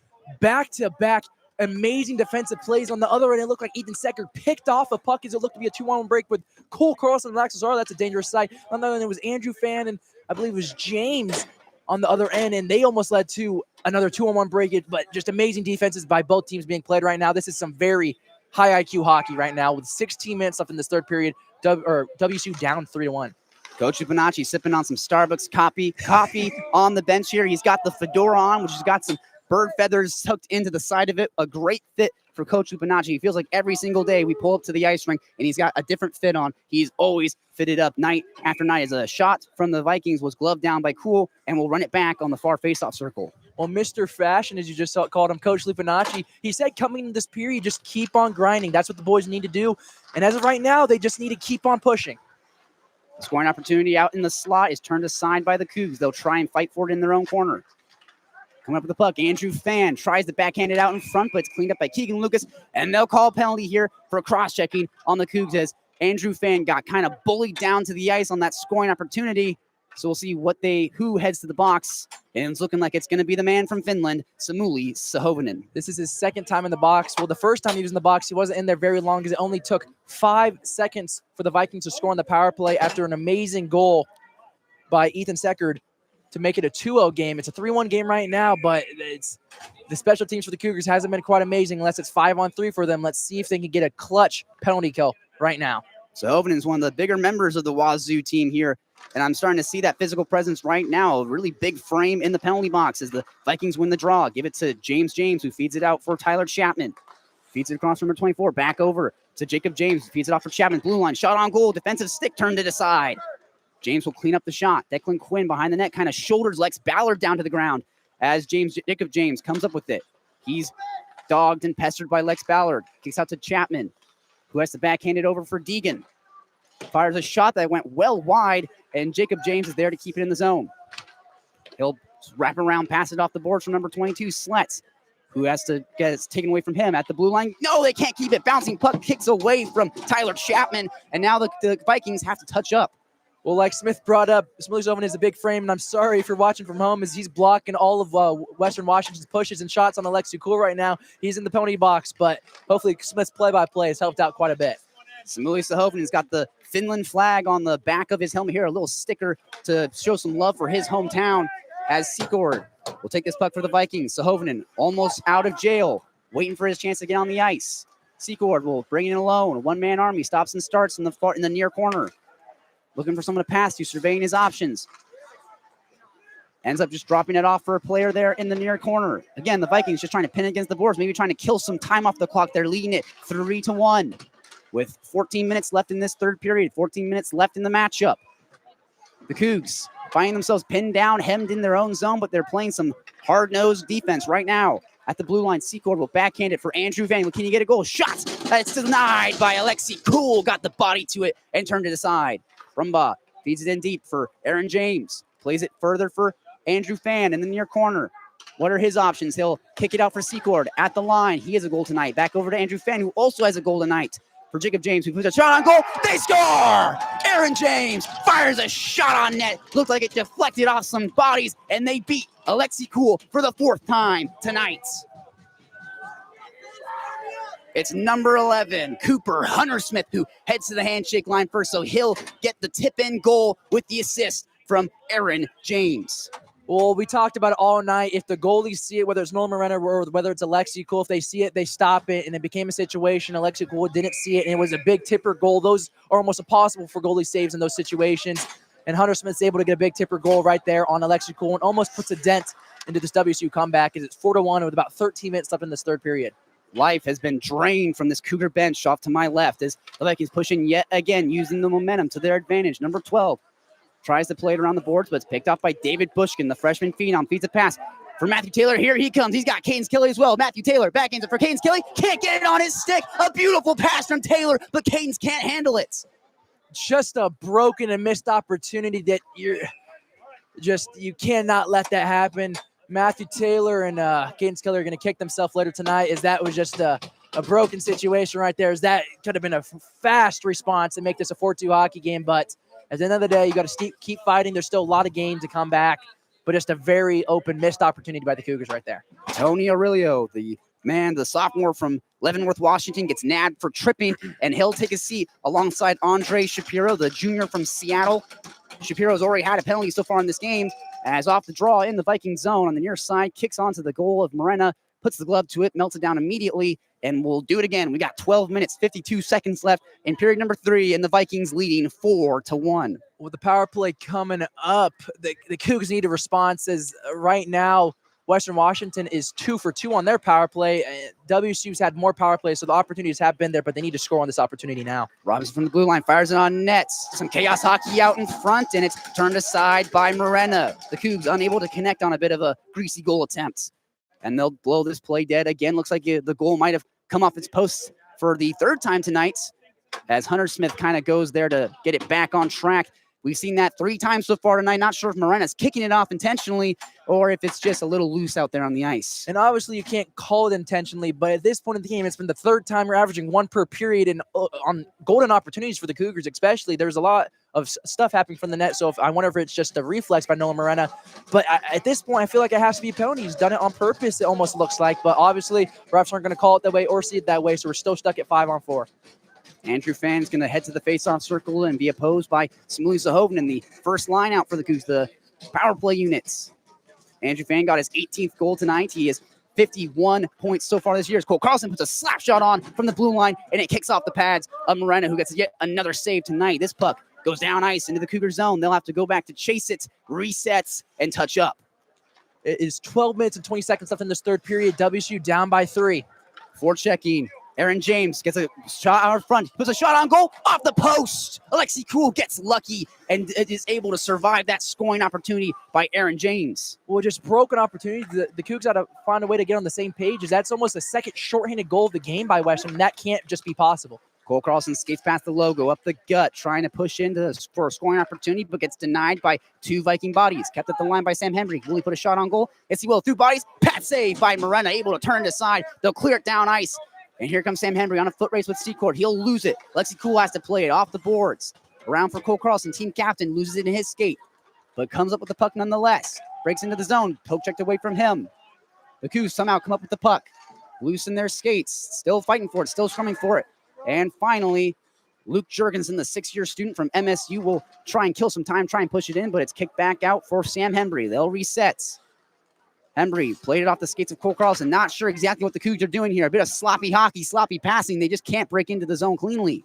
Like I said, it just looks like they each one of them just doesn't know what the other person's doing, not on the same page whatsoever, and that's already a minute and a half down with their power play. 11 minutes left in the third period, down by 3. The Cougs need to start doing something right about now. Here comes the freshman, Lex Ballard, past the red line, blue line with a head of steam.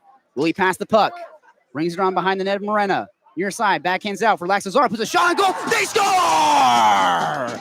Max Lazaro cuts the lead in half. Only 4-2 now, but Lazaro gets goal number 2 for the Cougs.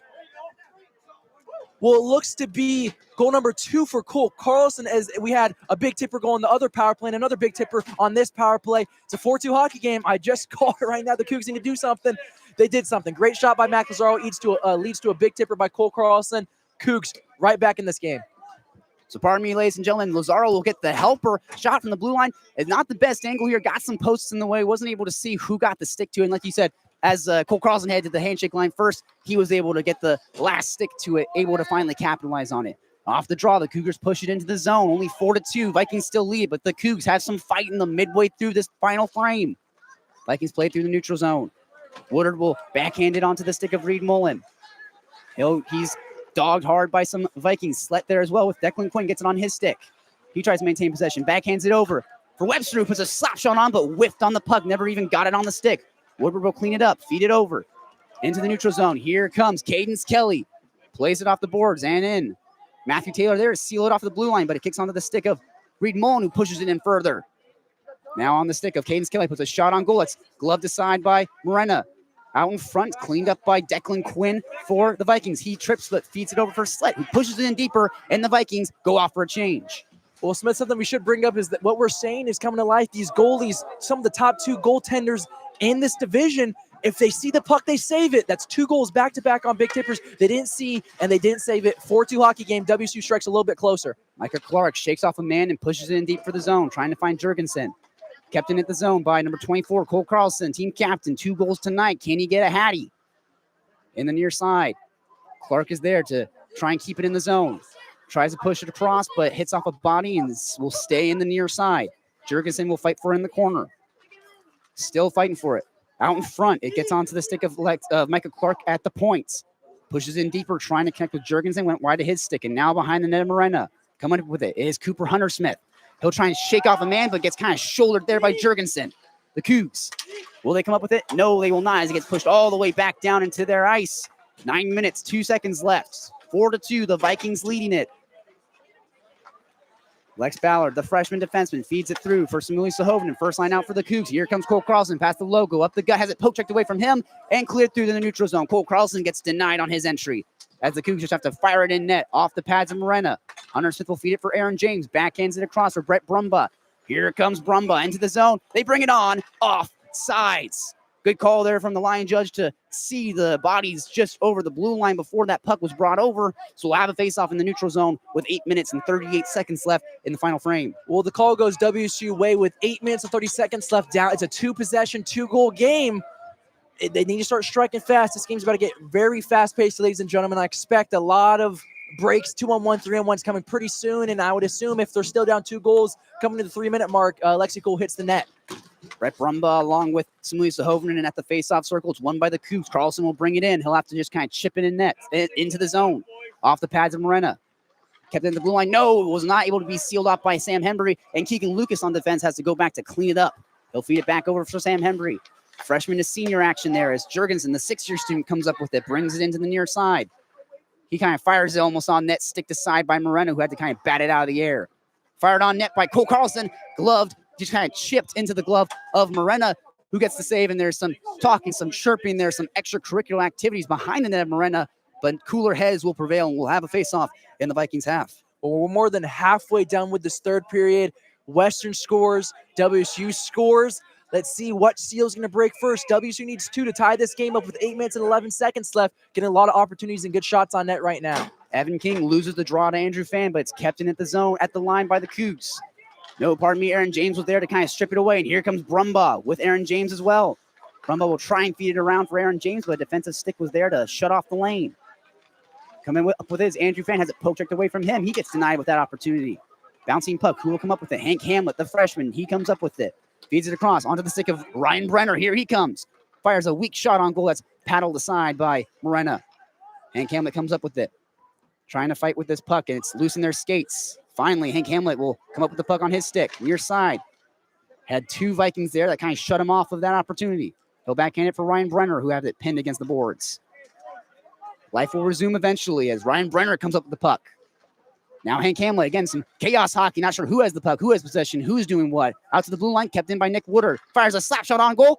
Glove down by Morena through a screen, but Morena able to just kind of read the mind of Woodard to see where that puck was going. Well, I know it doesn't result in a goal, but I feel like I have to give him his praises. Hank Hamlet started that whole entire possession with a great saucer pass to Ryan Brenner. He leads to a shot. Hank Hamlet is able to control the whole possession the whole entire time. He's able to get a shot up, keep passing around, keeping it in the zone for quite a bit of time. Leads to a great slap shot, but a great save, like you just said, by Western Washington Morena. Second line out for the Cougs. Van Rayner at the dot. He loses the draw. Come up with this. Nick Sayway. He'll feed it across for Wojcicki, but goes wide of his stick. Down ice. Will this be icing? Yes, it will, as Micah Clark makes the long trot to get the icing with 7 minutes and 8 seconds left. 4-2. The Vikings lead it, but the Cougs are not going out of this matchup anytime soon. We've talked about it all game, a very fast-paced game, so a lot of these guys are going to be dead on stamina. Good job right there as Micah Clark's able to skate back, use a lot of his stamina to make sure that icing call gets called. With 7 minutes and 8 seconds left in this third period, 4-2 game, Vikings out in front. It might be which team has more stamina, which team wants it a little bit more. It's an outdoor game, so the air quality is a little bit worse than I would say indoors. Van Rayner versus Shapiro. The Vikings win it and clear it down ice. Will this be icing yet again? Yes, it is, as it was Lex Ballard this time winning the foot race and getting this puck back into the Vikings zone yet again. So some deja vu. We'll have yet another face-off in the Vikings half of the ice. Morena is going to have to be getting pinned down in their own zone. There's still 7 minutes on the dot left in the third period. Again, still 4-2, the Vikings leading in this final frame. Well, we talked about stamina, or I just did about that last 30 seconds. This is helping some of these guys get that stamina back as the first line of the Cougs comes out right now in the far left face-off circle. Fresh bodies for the Cougs. Can they use it to their advantage? Loose puck at their feet. Bevy of humanity there trying to fight for the puck, and coming up with it is Cole Carlson. No, never mind. He lost his handle. So Hovinen gets it on his stick, fires it on net, and the pads of Morena seal it off and say no. Coming up with the puck now is Nick Sayway, who plays it through bodies. Kept in at the line by Lex Ballard. To the praises of Coach Bonacci is a scoring opportunity for Slye. Hovinen goes wide of the net. Morena didn't even have to do anything.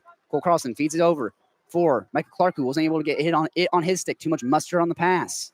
So Hovinen feeds it through to the slot, chip on goal, and Morena is able to track it down, lay on top of it, and get the glove over it. And there's some pushing, some shoving, some chirping, like I like to say, extracurricular activities in front of the nets. But things just not really getting too physical down the ice. Well, good passing right now for WSU. Keep it in the zone, getting a couple good opportunities. Something you haven't seen a lot this game has been good passing by WSU, but they did a good job right there, and it leads to a shot. Obviously, Nolan Morena saves it and controls the game and slows it down, but a great opportunity. They're having some great passes. WSU, I wouldn't expect a lot of pushing and shoving or some fighting or angry prevails, I guess you could say. It's a very close game, and both teams want to win and stay cool-headed. Coach Lupinacci telling his boys to dig in the late stages of this third period. As the wraparound opportunity just went wide of Morena, and the Vikings played off the boards and into the neutral zone. Here come the Vikings. Slye tries to play it in, and he will. Poke checks it to himself. Feeds it out in front for nobody in particular. As there another shot on goal just goes wide of Lexi Cool. Hunter Smith is there to seal it off at the blue line. Pushes it in deep to the corner for Jacob James. He'll scrum forward. He gets shoved into the boards hard by Luke Jurgensen, along with Smuley Sahovnin. In the neutral zone, Declan Quinn picks it up, fires it into the zone, but it's off the body of Sam Hembry, the defenseman. Team captain, here comes Hembry. Feeds it across for Carlson, just able to get into the zone. Keeps it on his stick. Has it poke-checked away from him, but he comes back up with it. Feeds it over for Keegan Lucas, wearing number 11 for the Cougs for this game. Cooper Hunter Smith wins the foot race and comes up with it. Feeds it down ice as Keegan Lucas has to go back to play in his own zone. Little less than 6 minutes left to play in the final frame. 4-2, the Vikings leading. A shot on goal, it's tipped in. They score! The Vikings, a shot from Chapman that gets deflected in, and they beat Cool for now the 5th time in tonight's matchup in Winthrop. Well, it looks to be just another great pass, a tip in front of the net. It's going to be number 16. Just a bad break right there for the Cougars. They're having a great, especially after that second goal by Cole Carlson, they're having some great pushes. Nolan Renner saved it a couple times. 5-2 hockey game, again, puts a dent in this comeback. Not impossible to come back because this game's far from over with 5 minutes still left, but it becomes a little bit more questionable. Alexi Cool is going to be seeing Tyler Chapman in his nightmares tonight. This, I believe, is his second goal so far tonight, and Chapman has been absolutely deadly at the blue line. Again, Chapman fires a shot on goal that's deflected off a defensive body, never made the nets. And here come the Cougs with a quick break opportunity. No, Cadence Kelly is unable to get to the puck in time. He just didn't have the stamina, got beat out by Jesse Deegan. And the Cougs play through the neutral zone. David Bushkin kind of getting shoved there by number 7, Carver Johnson. Another shot on goal, paddled aside by Alexi Cool. At the blue line, kept in by the Vikings. Jacob James feeds it down in front to the slot for Tyler Chapman, looking for the Hattie, unable to get it. As Jacob James gets shouldered into the boards by David Bushkin. Pardon me, that's Hank. Pardon me, that is 21, Reed Mullen with the hit there on the boards. As David Bushkin went to kind of play this puck against Carver Johnson, chips up and into the nets, out of play. We'll melt the puck down here with 4 minutes, 33 seconds left. 5-2, the Western Washington Vikings running away with it in period number 3. Well, despite it being a 3-goal game, WSU's not letting their gas off the foot. If anything, they need to, put it down just a little bit more, have a little more fight back. This game's still, like I said, far from over, and they can't make this happen. Anything can happen in a Winter Classic game, as I like to say, Smith. Lupinacci trying to rally his boys for a late period push. They're down by 3, like you said, Connor, but they definitely cannot afford to take their foot off the gas. Cougs win the draw in their zone, played off the boards through the neutral zone, gets onto the stick of Max Lazaro with the head of steam. He'll fire a shot on goal. That goes wide of Morena, never had to do anything. Lazaro tried to play through his legs. He got shoved into the boards, got punished, and he's slow to get up a little bit. Behind the net for Lazaro yet again. He'll feed it out in front for the skates of Nico Umale, unable to field it on the stick. And now the Vikings clear it through the neutral zone. Here comes Aaron James with an opportunity. Will he get a goal? Shot! Saved by Alexi Cool into the body. He contains it. 3 minutes, 59 seconds left. The Vikings still leading 5-2. Max Lazaro tried to go fancy, maybe try and get himself on ESPN top 10. He had a between the legs shot. Pretty gross, gets slammed on the boards for that. It looks like Western didn't like that. Alexi Cool with another great opportunity save, but the James brothers seem to be on the tail end of every 2-on-1 break as those guys can move. Very fast freshmen. First line for the Cougs, looking for a late period push. A shot on goal went off the back of Smuley Sahovnin. That had to sting, especially with the cold night air here on the ice. Cougs, Cole Carlson will try and play the puck, has it taken away by Cooper Hunter Smith, who pushes it in deep, and the Cougs find themselves pinned down in their half of the ice. Keegan Lucas behind the net of Cool will play it for Sahovnin, plays it off the boards, looking for Carlson. He'll get it on his stick. Carlson feeds it over for Keegan Lucas, breaks in the zone, offsides! Luke Jurgensen got a little too happy there, broke into the zone a little early, and it cost the Cougs. Just a very close call, but the refs have been actually very good today on these offsides call. And Luke Jurgensen, I guess you could say, was offside, so it was a very good call. And Keegan Lucas and Luke Jurgensen just, give each other a quick little fist bump. You have to regroup, reset. There's 3 minutes and 35 seconds left in the third period, and you're down by 3. Just all you have to do is flush it, have that goldfish memory. Time running out for the Cougs to make a comeback here. Sam Henry will feed it across onto the stick of Lucas Jurgensen, unable to get it cleanly. Fed through the neutral zone. Keegan Lucas unable to get on his stick. Clears down into the Cougar zone, and they'll have to reset and have to touch up. Sam Henry whiffed on a pass opportunity, and now the Vikings are going to try and capitalize. Nonetheless, Simmons comes up with it. Past the red line, dumps it into the zone. 3 minutes, 10 seconds left. Played around the boards for number 12, Sandberg, who kept at the blue line. Shot on goal from Sam Henry. Off bodies, never even made the net. Morena didn't know where the puck was. Sovinen backhands it out for Sam Henry at the blue line. Will he run it back? No, he'll feed it over for Keegan Lucas, wide of his stick. Kept at the blue line. Feeds it over Sam Henry. Will he put a shot on goal? Yes, he will. Through bodies, tips, just wide of the net. Morena, again, didn't know where the puck was. The screen was just too much. They'll scrum forward along the near boards here with that nets kind of board. Coming up with it, Cooper Hunter-Smith wraps it around onto the stick of number 12, who feeds it into the neutral zone. Playing it now is Cole Carlson. Was it pushed away from him? Number 12, Ethan Sandberg.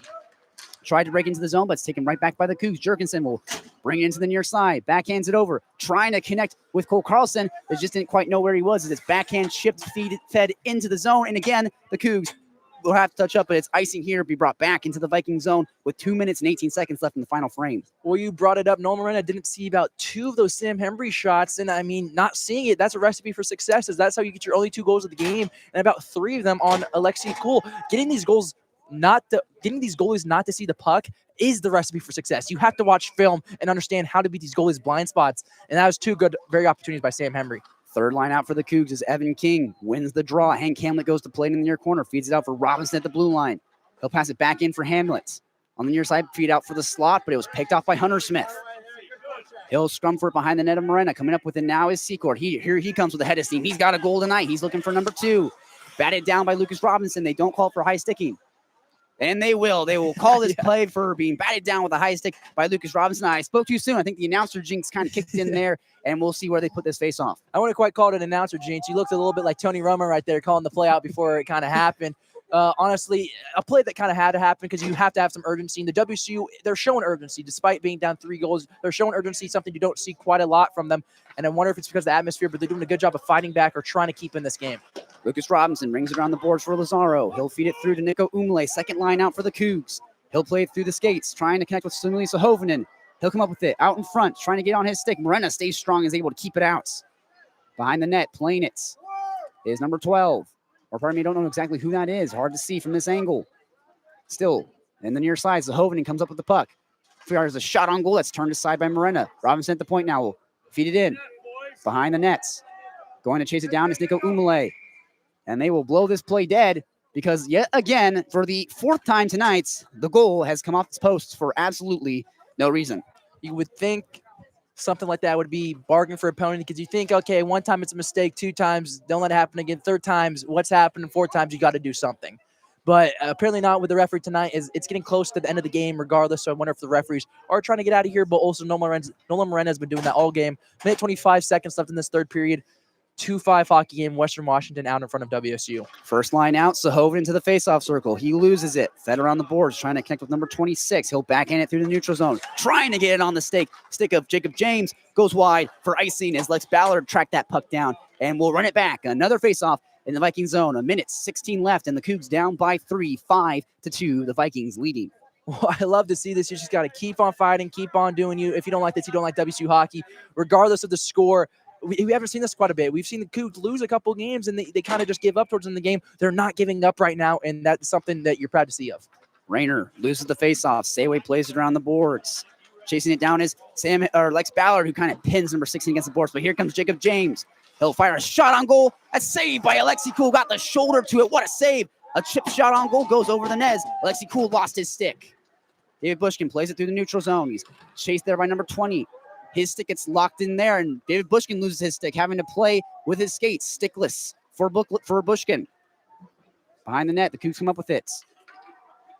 Carlson tries to wrap it around, but it's taken away by Jacob James. No interference call there. James will feed it across into the far corner.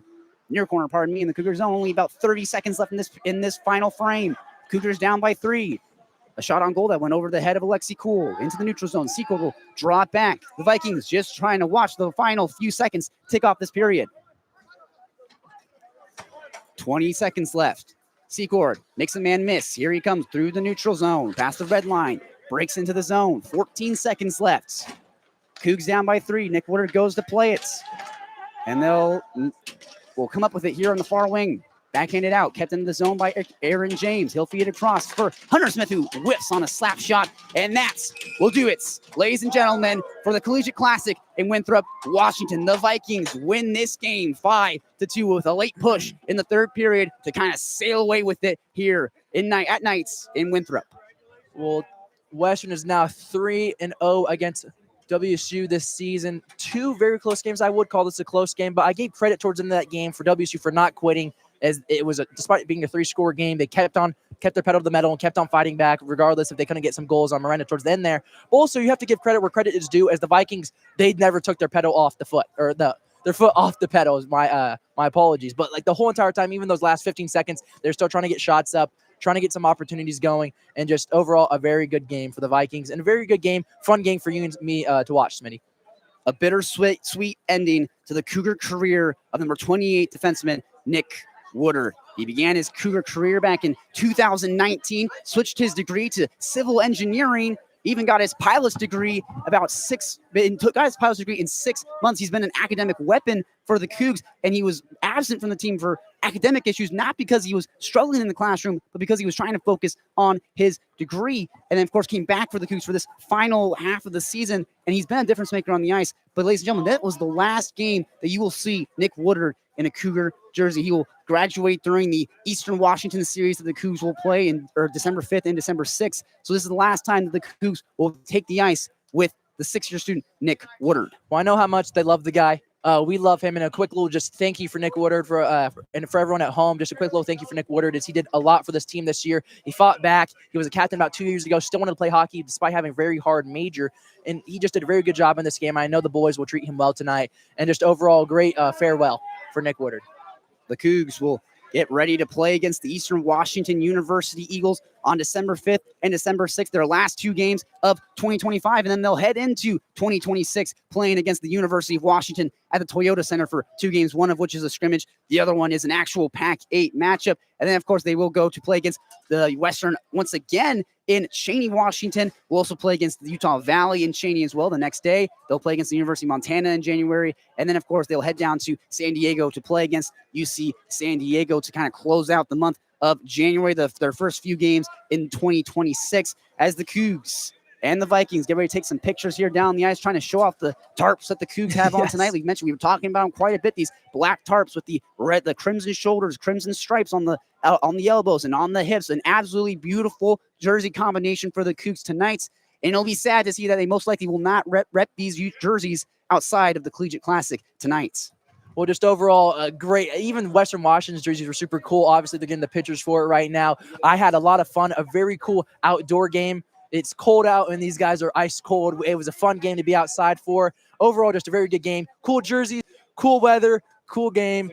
Can't do too much about that, Smith, and I had fun doing the play-by-play with you. The Western Washington Vikings moved to 7-2 on their conference records. The Cougs moved to 3-10 overall so far this season for their Pac-8 play, as the Western Washington Vikings win this game 5-2 under the stars in Winthrop, Washington. Smith Slye alongside Connor Simmons in the broadcast booth outside on a chilly night in Washington. You're listening to Cougar Hockey on KUGR. We thank you so much for joining us. Good night and good luck.